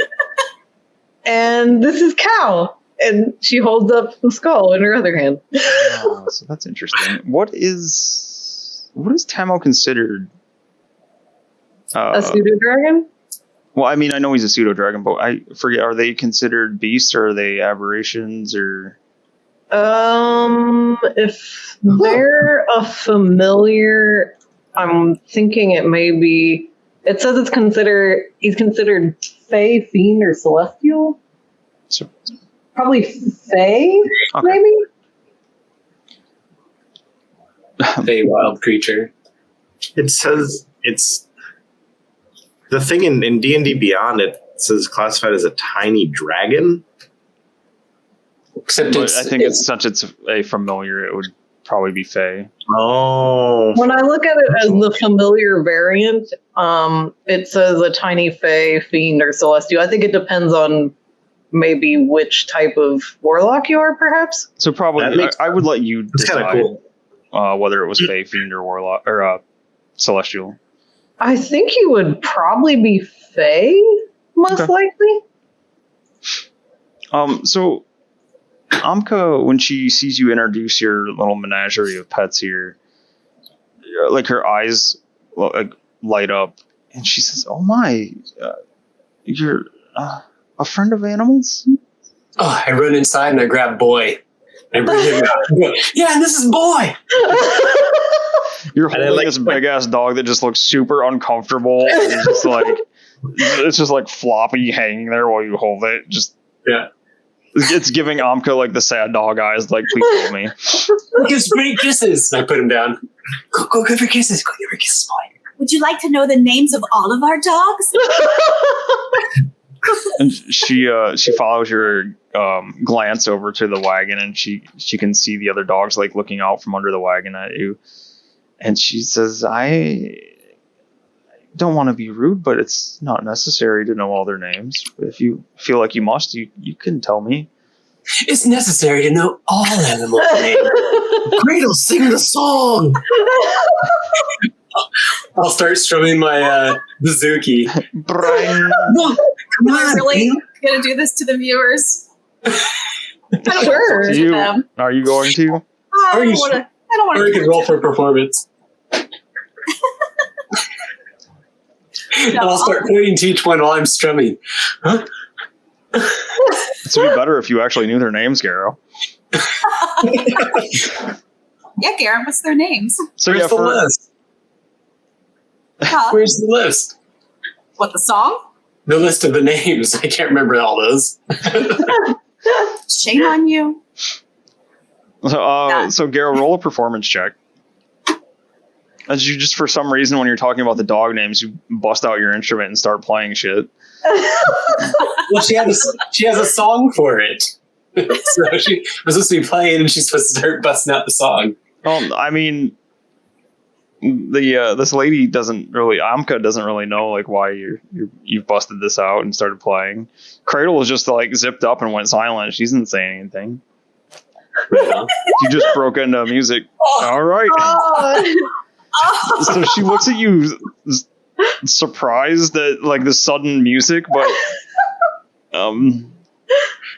she Cradle's too doesn't distracted really by know it. how to handle it, and she's kind of like, that's a fine tune.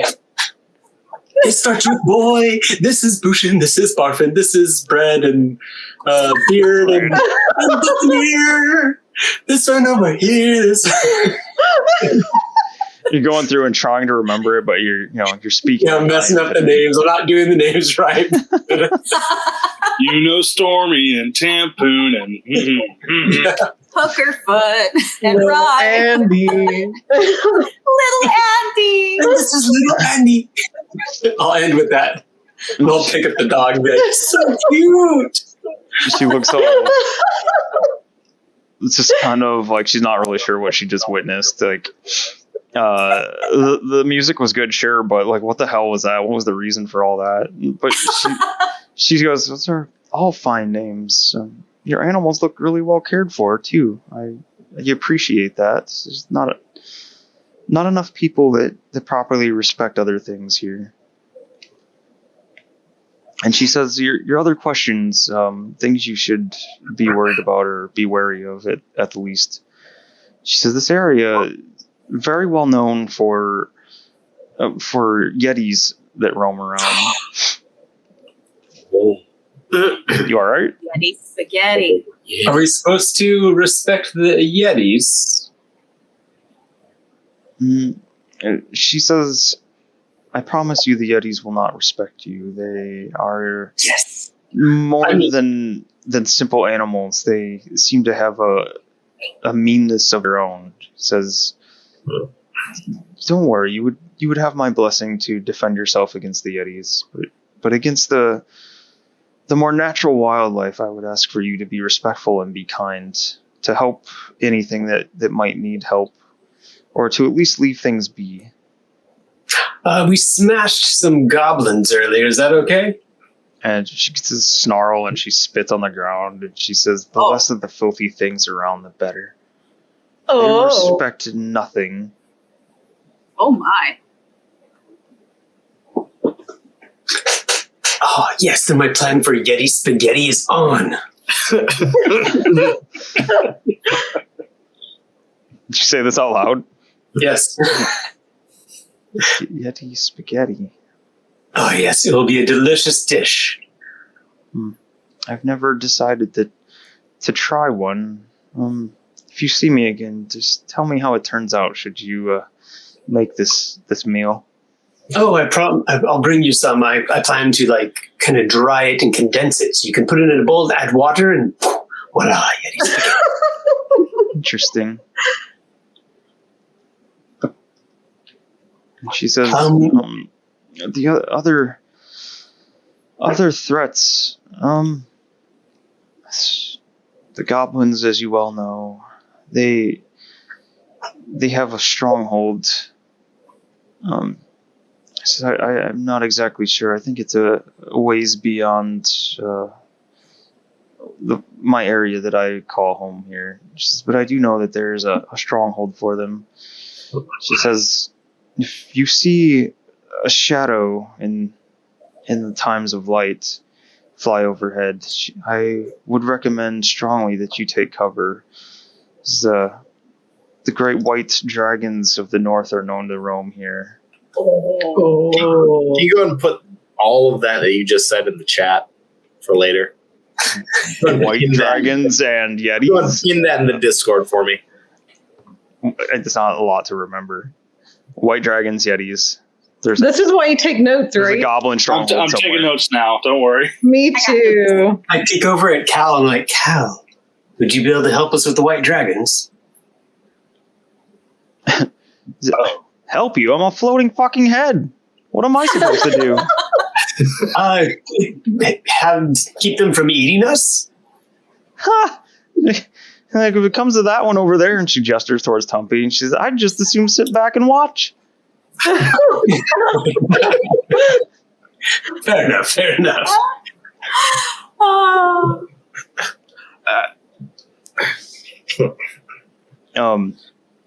But Amka goes on and she says, there's other strange things. I've seen strange lights in the sky. Something large appeared to have fallen from the sky. I'm not sure what it was or where it ended up, but it was some kind of large object that fell. An unidentified falling object? Yeah. Yes, it was an unidentified object that fell. This is good. Did you see it as well? No. Just as shocked as to hear it as you. Oh. And she says, like, beyond that, just be just as wary of other folk as I am of the beasts and creatures in the land. Okay. Really quick, can she like point in the general direction of where it fell? Maybe. Or like, if we show her a map of the area that we have, like, can you point on the map where the fallen object touched your property? Point on the doll. Hang on. It's more an issue of me finding where it's supposed to be at.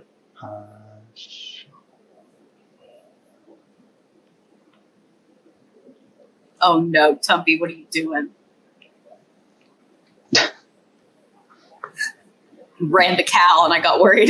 Yeah, I thought he was going to smack Cal.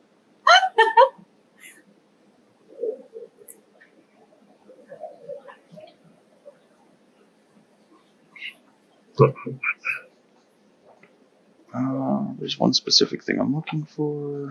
Sorry about this. In the meantime, like, she seems really focused on cheese, Ursula. Like, she starts to like slowly like reach a finger out to pet, and then she pulls her hand back and she says, "Oh, excuse me, may I pet your friend?" Oh yes, he's very sweet. And she'll kind of like hold cheese out a little bit toward her. But not for tasting. Not sweet and tasting, no. No, not eating.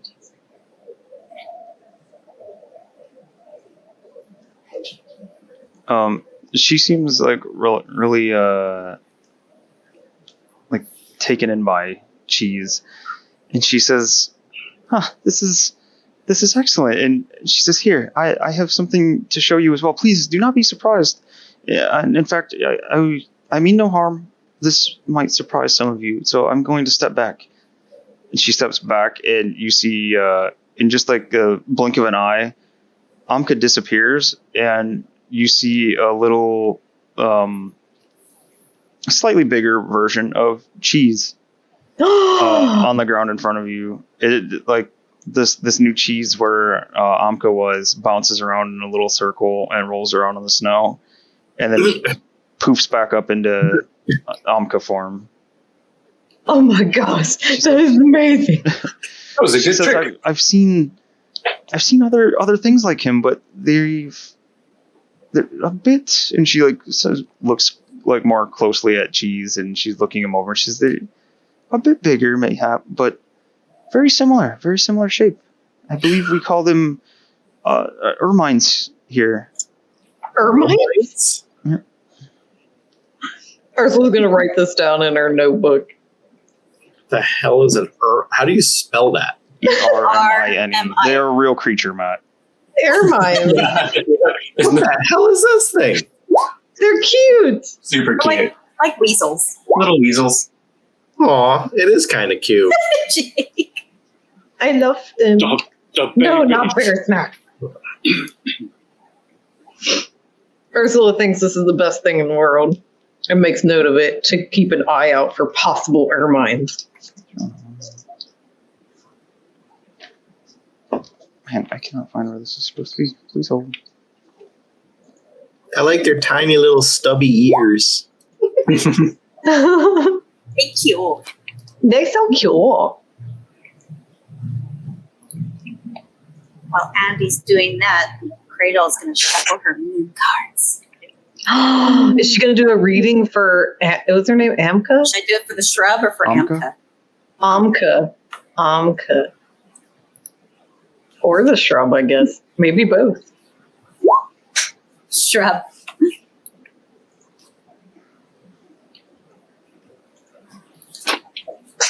You can go ahead and do your reading.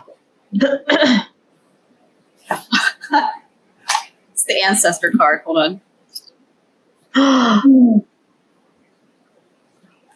Ancestors. I celebrate my lineage and honor my ancestors. Was that for...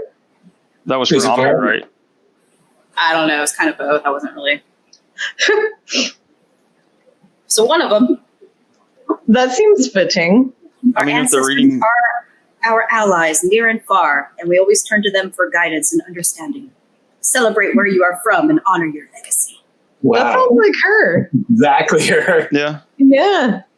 She seems kind of like slightly taken aback, and she says, I do wish to honor the ways of my people, is why I help defend the land. Just thank you for that. You're welcome. Thank you Aw. for letting me pet your shrub. Those moon cards are cray cray. They like me indeed.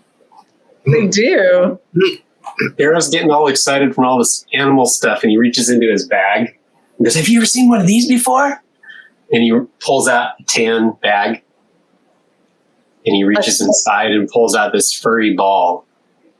Oh, I Hands forgot it to about her. that. Hands it to her. "Have you seen one of these?" Just, no, I don't believe I have, because it's just a furry ball, right now. It doesn't Yeah. change into anything until you throw it. Yeah. You can throw it on the ground. And she takes it and just kind of like loosely like tosses it on the ground. Roll, Garen. All right. Oh no. Let's see here. See what we get. Oh my. Uh-oh. You might. I got an 8.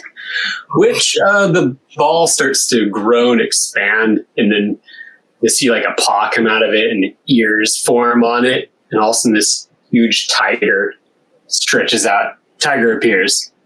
Oh my goodness. I run up to it and start rubbing its ears and stuff. Look, and you can pet him. Okay, man. It's friendly to you, right? Yeah, it's friendly to everybody, except for things we don't want it to be friendly to. It's friendly to the party. How long does it stick around? Let's see. I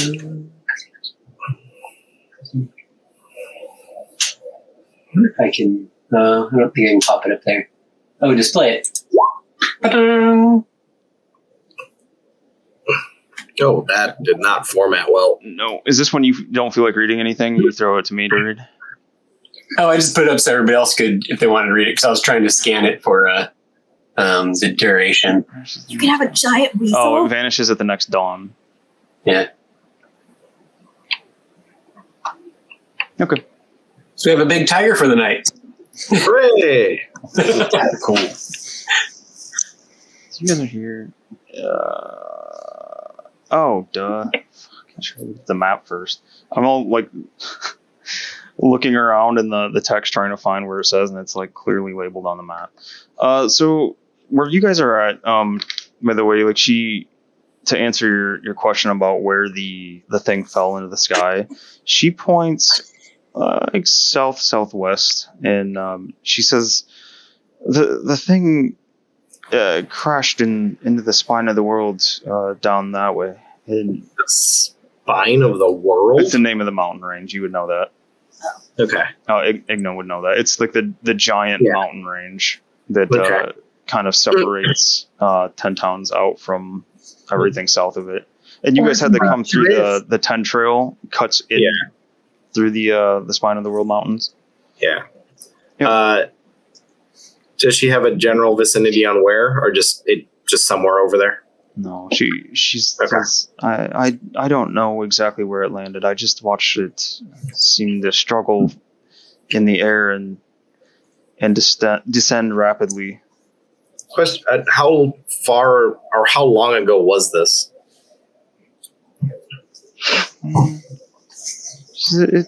It's been a little while. I don't remember exactly how long. Probably more than a week, maybe 2 weeks. Did she say where the goblin stronghold was, or did she just say watch out for any of those? No, she knows there's one around, but she doesn't know exactly where it's at. All right. No, come on, that's not what I want.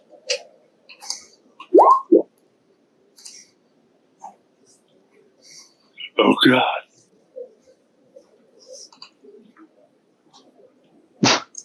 No, there's no there's no winter turtle here. Winter turtle. Ice tortoise. Whoops, that's the wrong way. So she looks back to Ursula and she says, I would ask your permission since that form is based off your friend here. Would you care if I use the form occasionally? Oh, sure. I don't see why not. I promise I will not do anything untoward with it. I just wish to have another form in my collection. So you can just transform into any animal you see, I suppose? Most natural animals, yes. It's part of my druidic teachings. This is fascinating. Possum? No? She looks at you and she says, a what? Are there cold weather possums? Possums that survive only in like what would be like Alaska or like Russia type conditions? Probably not. I genuinely don't know. I'm asking.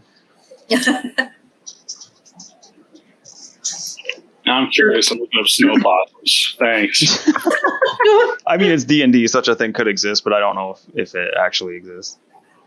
Ursula wants to ask her, do you have a name for this peculiar creature? And she points to the little bush guy. Yes, his name is Tonrak.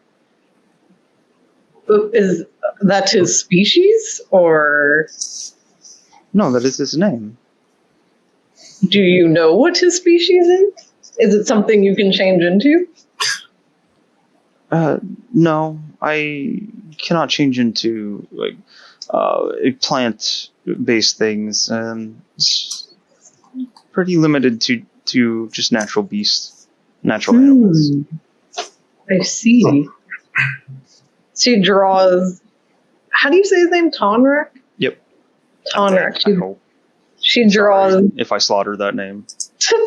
She draws Tonrak in her notebook.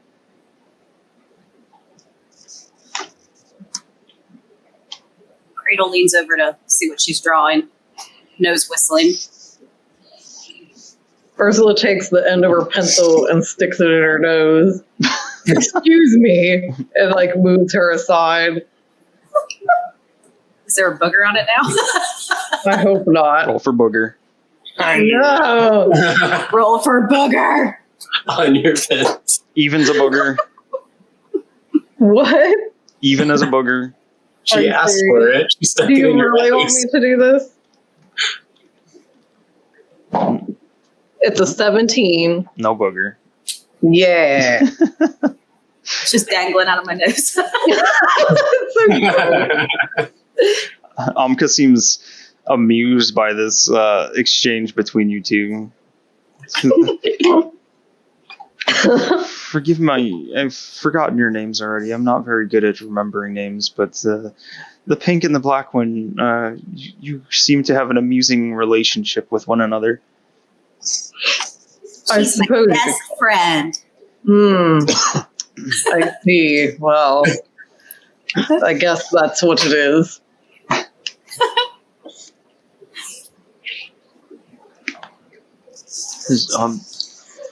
Tonrak and I should be leaving. We kind of make our rounds and make sure there's nothing else happening on our lands here. Do you require anything of me before I leave? Will we ever see you again? It's not out of the question. I roam the lands pretty regularly.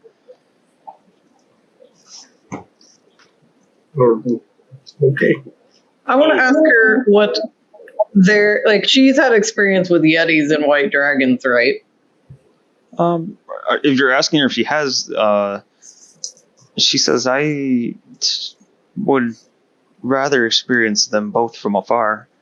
I have not had any direct confrontations with the dragons. I really do try to avoid them if at all possible.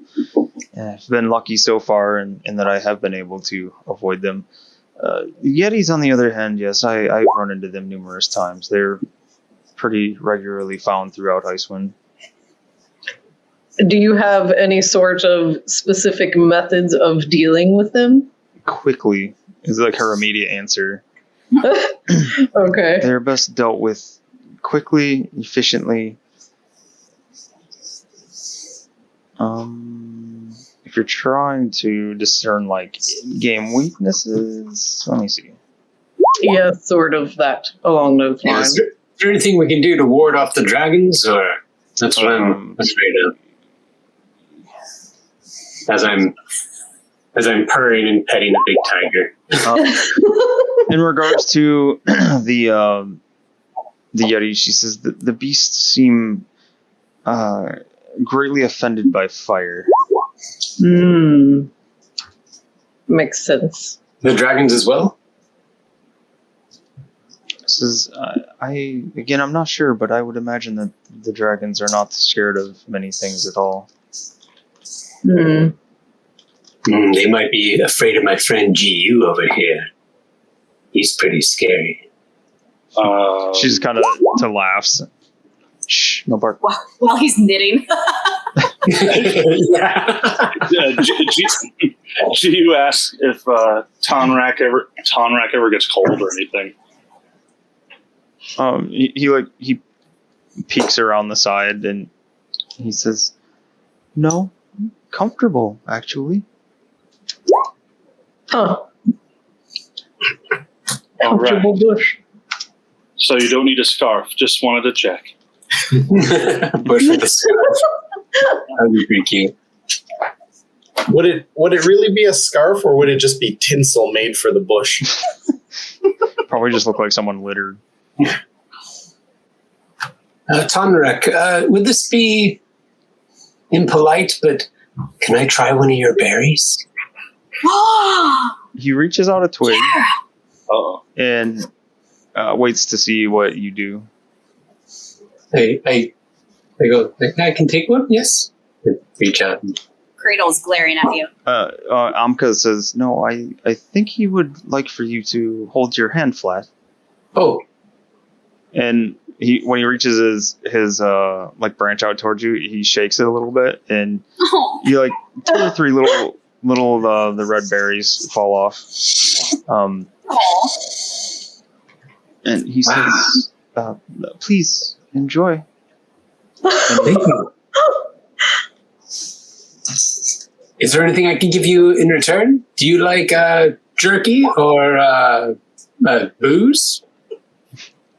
You hear what sounds like a rustling in the whole like bush itself, and get the idea that maybe it's some kind of laughter. And he says, "No, thank you." Okay, thank you. So I take one of the berries and roll it around my mouth, try to get the full sensation of it.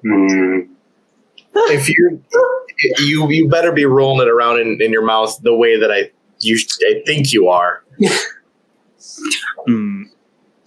It's kind of like eating a chicken's egg right in front of it.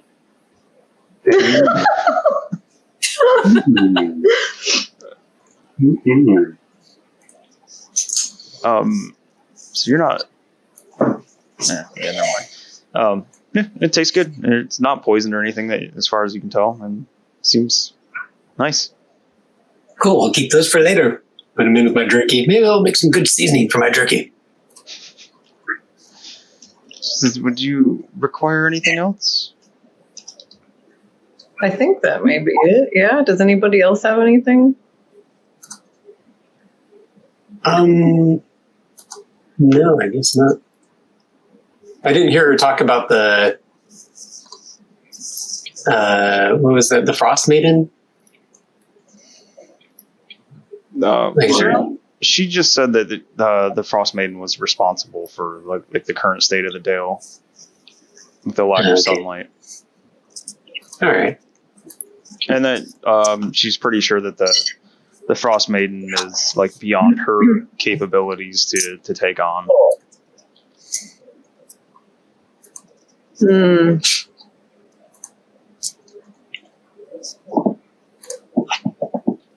I think G would say to Amka, well, if you ever need any wool clothing or anything like that, just let me know.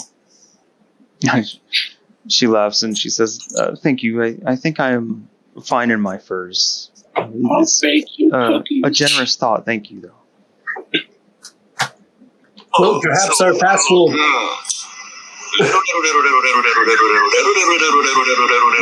Oh yeah. Wait, don't play that. Matt. No. Stop it. You gotta beware of copyright things, please. Just in case. I don't know if that's I didn't say copyright or that. not. I couldn't tell who was playing. My bad. If that's not how you're playing with that fruit, that bush, that berry in your mouth. No. Chrissy, Okay. you want to mark down like 2:32? 2:32. 2 hours, 32 minutes, somewhere in there, just in case. My defense, I'm usually muted.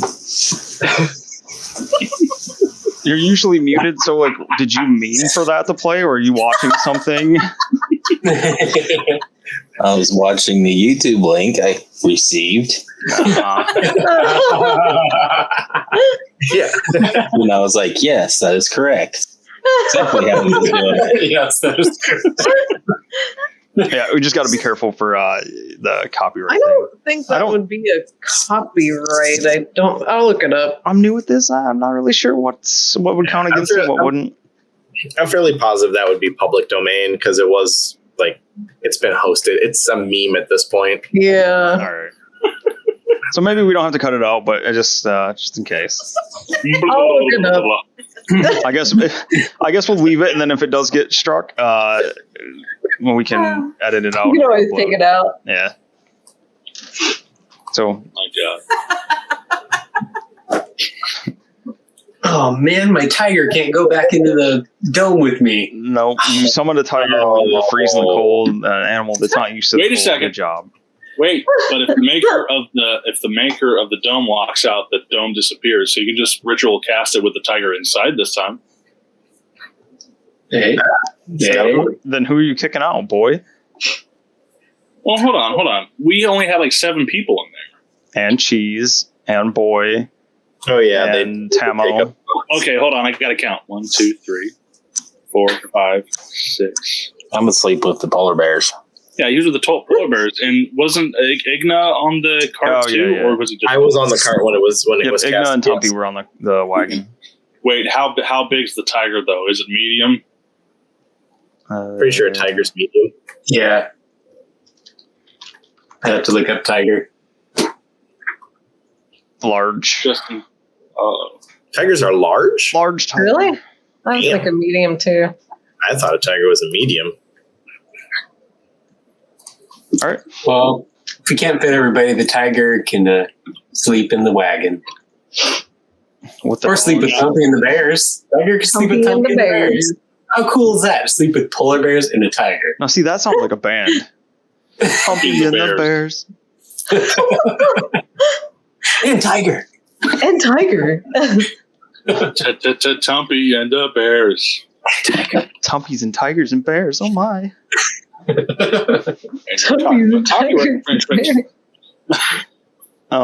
Yeah. Does anybody have anything else they want to say to Amka? Or I think Thank you for letting us know about the possible. And,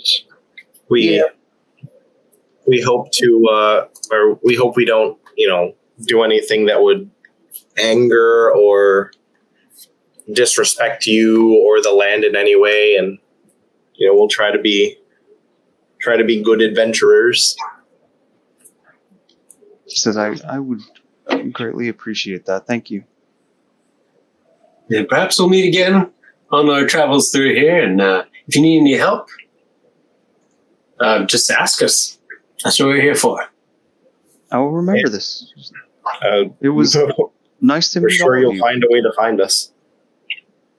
Bye, Tonrak, and I give him a gentle hug. Yeah, you feel like the twigs on either side of Tonrak kind of reach out and give you a hug as well. oh. Kawaii. And you hear, goodbye, friend. And So she cool. wishes everyone well, and she starts walking off. She's gone. Now I really want to know what she looks like because we just have a little thing to see off of.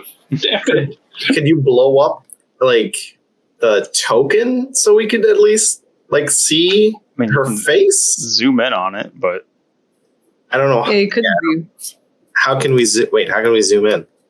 No, wait, that's the wrong fucking thing. Use your mouse wheel. the Yeah. mouse There's wheel the with mouse the plus and minus symbol. Yeah. There's No, the plus and minus thing too. can you put it in the light for a sec? Oh, my bad. Near one of the dogs? Oh, okay. She looks like a lady with a wolf on her head. Yep, she did. Cool. Were her ears exposed at all? No. Damn it. That's a weird question. Care to explain? He really wanted to see those ears. Well, I don't Neo know has a if huge she's nerve elven. I mean, I'm or- not judging her or It was just- anything. I didn't know. No, I was just curious to see if she was elven or I don't know. I don't know. I mean, she Just to know looked what. human to all of you guys. She's like, I'm gonna get them ears. Well, also there's horns coming off of it, so I can't tell if it was just part of the decoration. Or It's part of one of the skins she's wearing, I think. Okay. So as she's leaving and we're waving away, and she gets further and further away, and Bye, Harry. watching, and we're watching, and they go, do we trust her? Did she seem genuine when she was talking to us? Because I don't know. Ursula believes Cool. her. Igna, you can roll an Says insight Cradle. check. Because Ooh. you were the first one to talk to her, you probably talked to her the most. You got this. I trust Tonrak. It's good old zero mod here. Let's go. She's fine to me. Yep. Totally believable. 100% seemed on the up and up to you. She's all good. I trust that bush more than any of you people.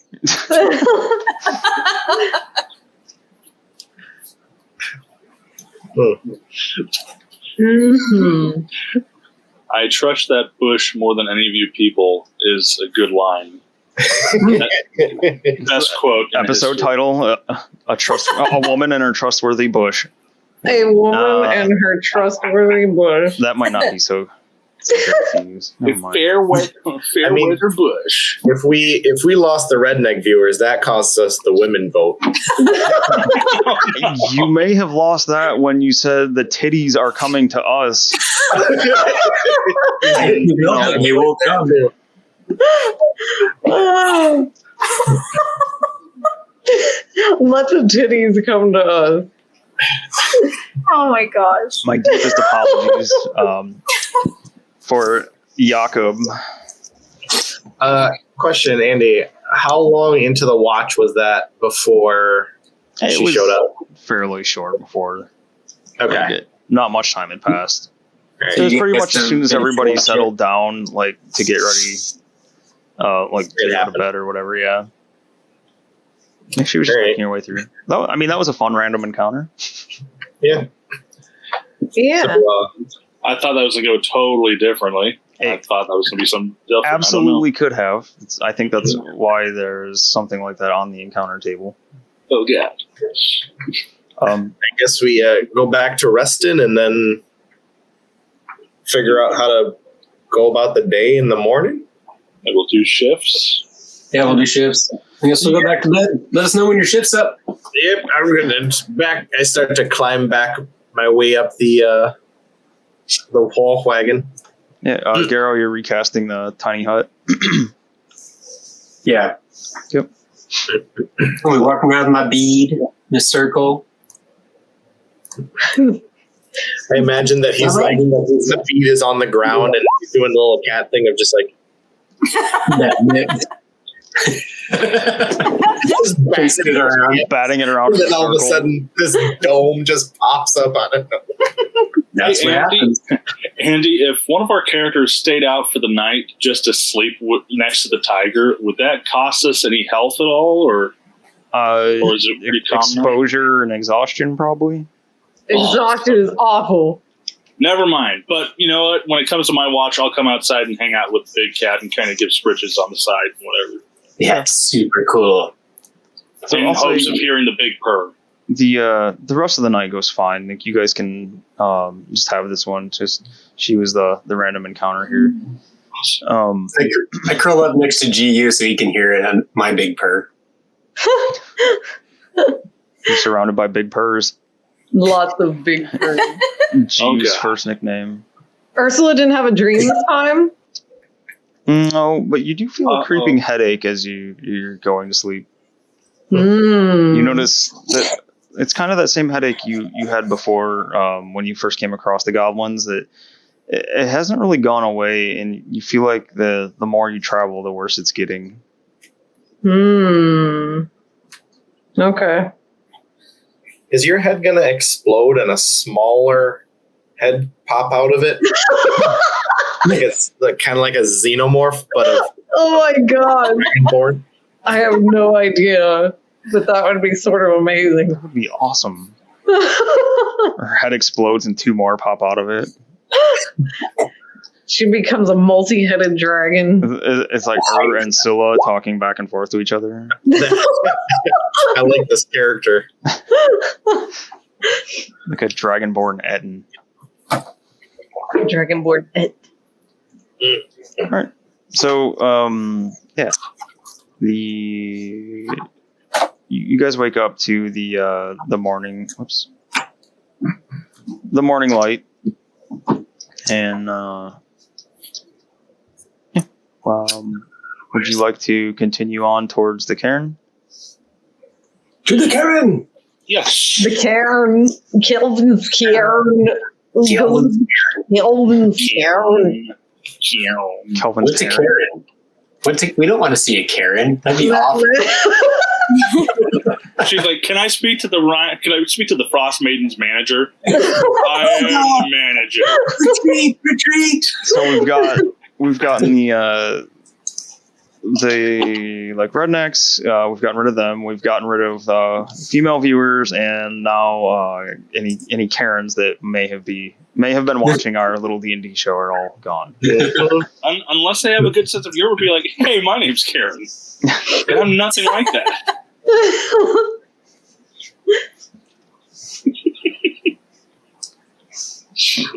So yeah, the following day, with the sleds, the sled dogs, and the gigantic wagon that you've got now. Clear weather, with the clear weather, it's very hard to miss the lone mountain in the middle of the tundra here. It's called a mountain, but it's a very, very small mountain or a very large hill. You can see the cairn in the distance. Let's see. You do not see anything specific as you're coming up to it. But we'll say maybe around 5 or 6 o'clock of pure traveling, you guys will get to the base of the mountain.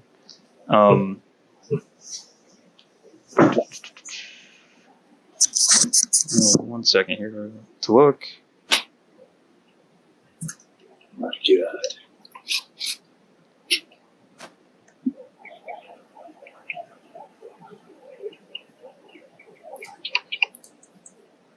Okay.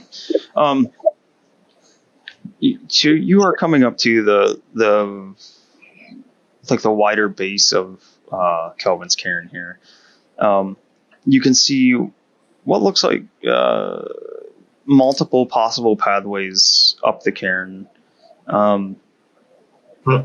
You can see all the way around. Actually, I should probably pull you back to the map here.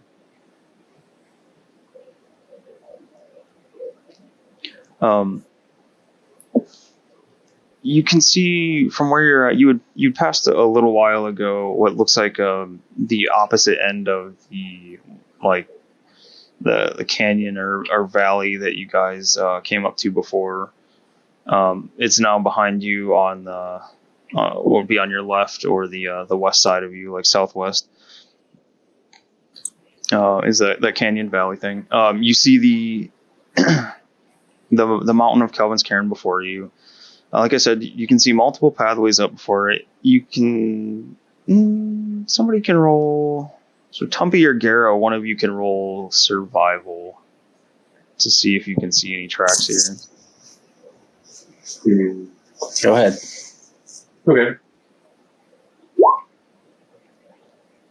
So it's 11. I forgot you have Boy with you, so go ahead and roll with advantage. See if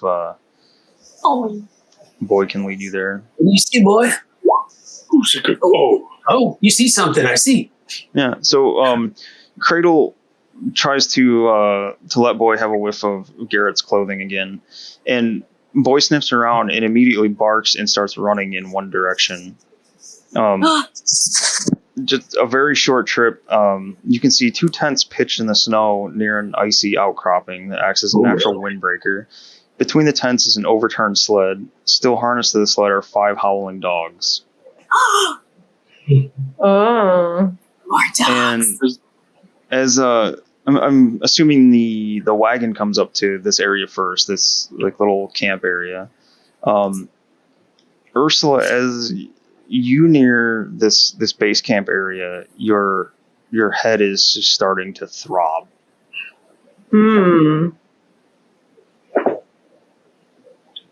Weird. Is there anything else that happens with that? Just like this throbbing headache? No, it seems like the closer you get towards the cairn here, the worse this headache gets. Huh. What's the elevation? Of where you're at right now? You're on the ground. In exact numbers, what is our elevation? No, I said must be elevation. Oh, No. must Oh, be. I must thought you said be. I thought he what's was the asking elevation? what it was. No, must be the elevation. I hear headaches. Oh, yeah. What's our latitude and longitude? We want to know details. Real high and real far. And Andy, what's the name of the elevation here? tall. Does Tamo seem affected at all? No, it doesn't seem affected. I guess Ursula's just going to kind of like put her hand on her head and sort of like rub her temples. She's like, what is happening? This is so strange. Would any of us notice this? Are you trying to hide it, Ursula? No, she's just sort of mumbling to herself, finding it strange. So, I mean, Cradle might notice it because she's on Cradle the comes up sled. behind and starts rubbing her temples for her. No, I don't need your rubbing now. She like slaps her hands and like, oh. For some reason, I keep getting these awful headaches. It seems to be getting worse. Maybe it's the elevation.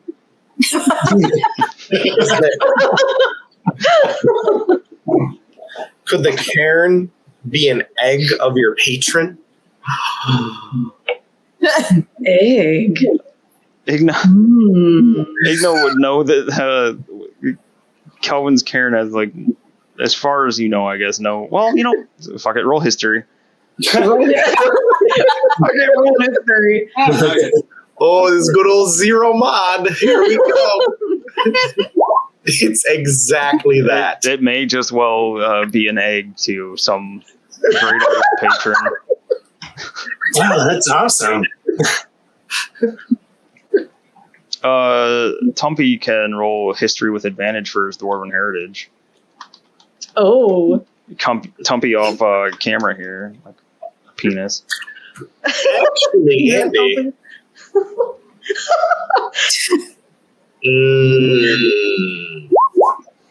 Oh, Yeah. Dwarven history. Speaking of dwarven history, Yes.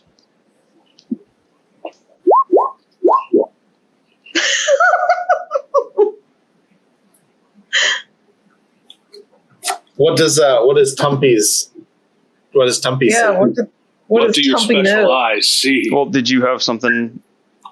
We'll wait until what Tumpy says. All right. Maybe Ursula asked, does anybody know anything about this area? And maybe Tumpy knows something. Let's see. So, Tumpy, you know from like Dwarven legend here. Well, it's not even Dwarven legend. Just that, the legend of the Reged barbarians, or the actually, let's see if there's a thing here in the book. Yeah.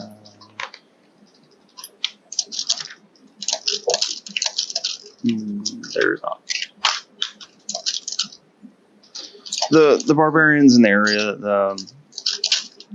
they have a legend that their god Tempest slew the frost giant Kelvin and made this mountain by piling stones upon his corpse.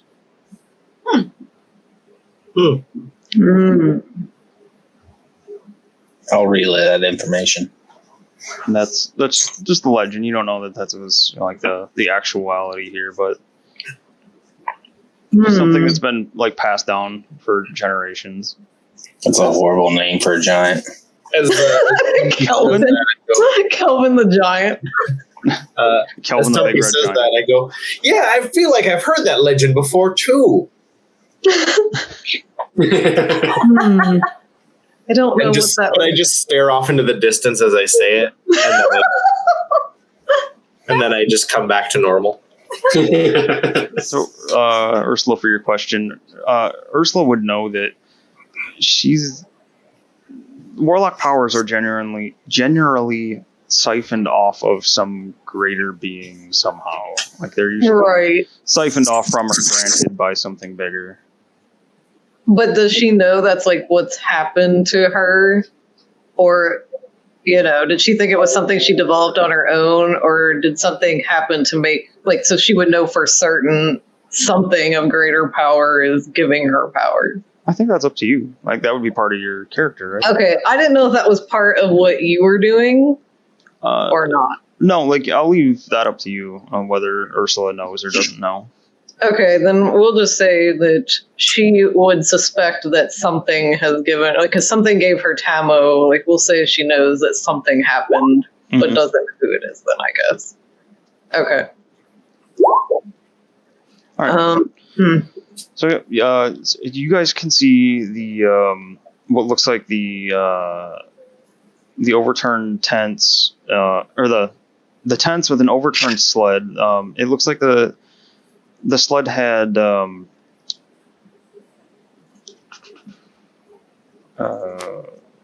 different crates and like supplies on them, and one of the crates looks like it's been broken into, and the dogs appear to have eaten whatever was inside. The dogs look fairly miserable, like they've been stuck out here for a bit and like stuck to where they're at. The other crate appears to be just out of reach of the dogs.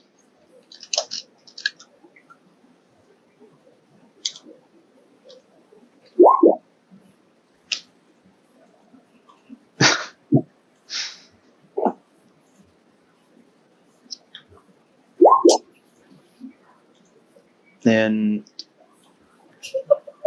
God damn it.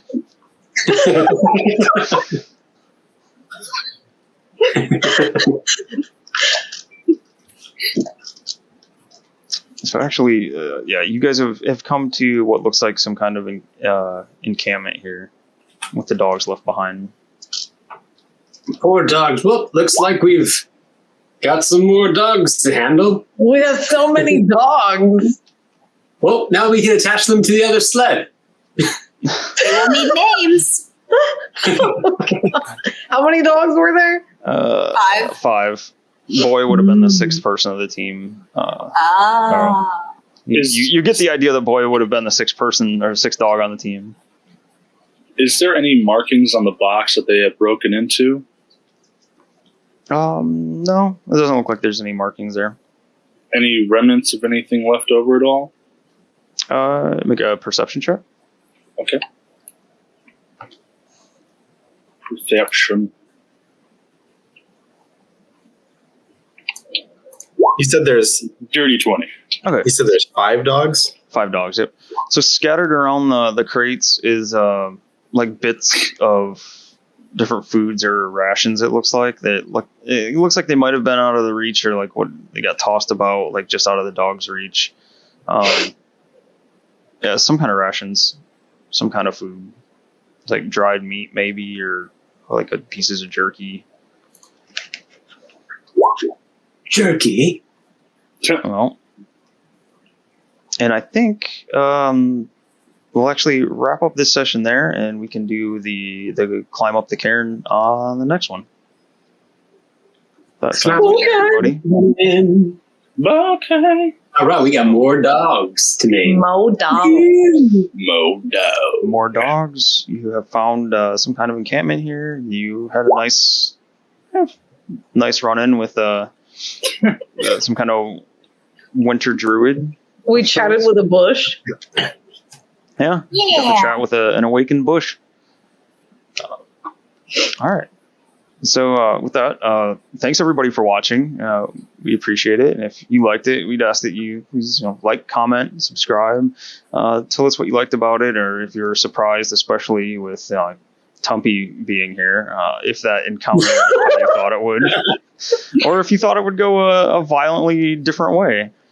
But no, again, thanks for watching, and if you could, pass the link along to just one friend or family member that you think would enjoy the show. We would greatly appreciate it, and we'll see you next time. Thanks for watching. Bye.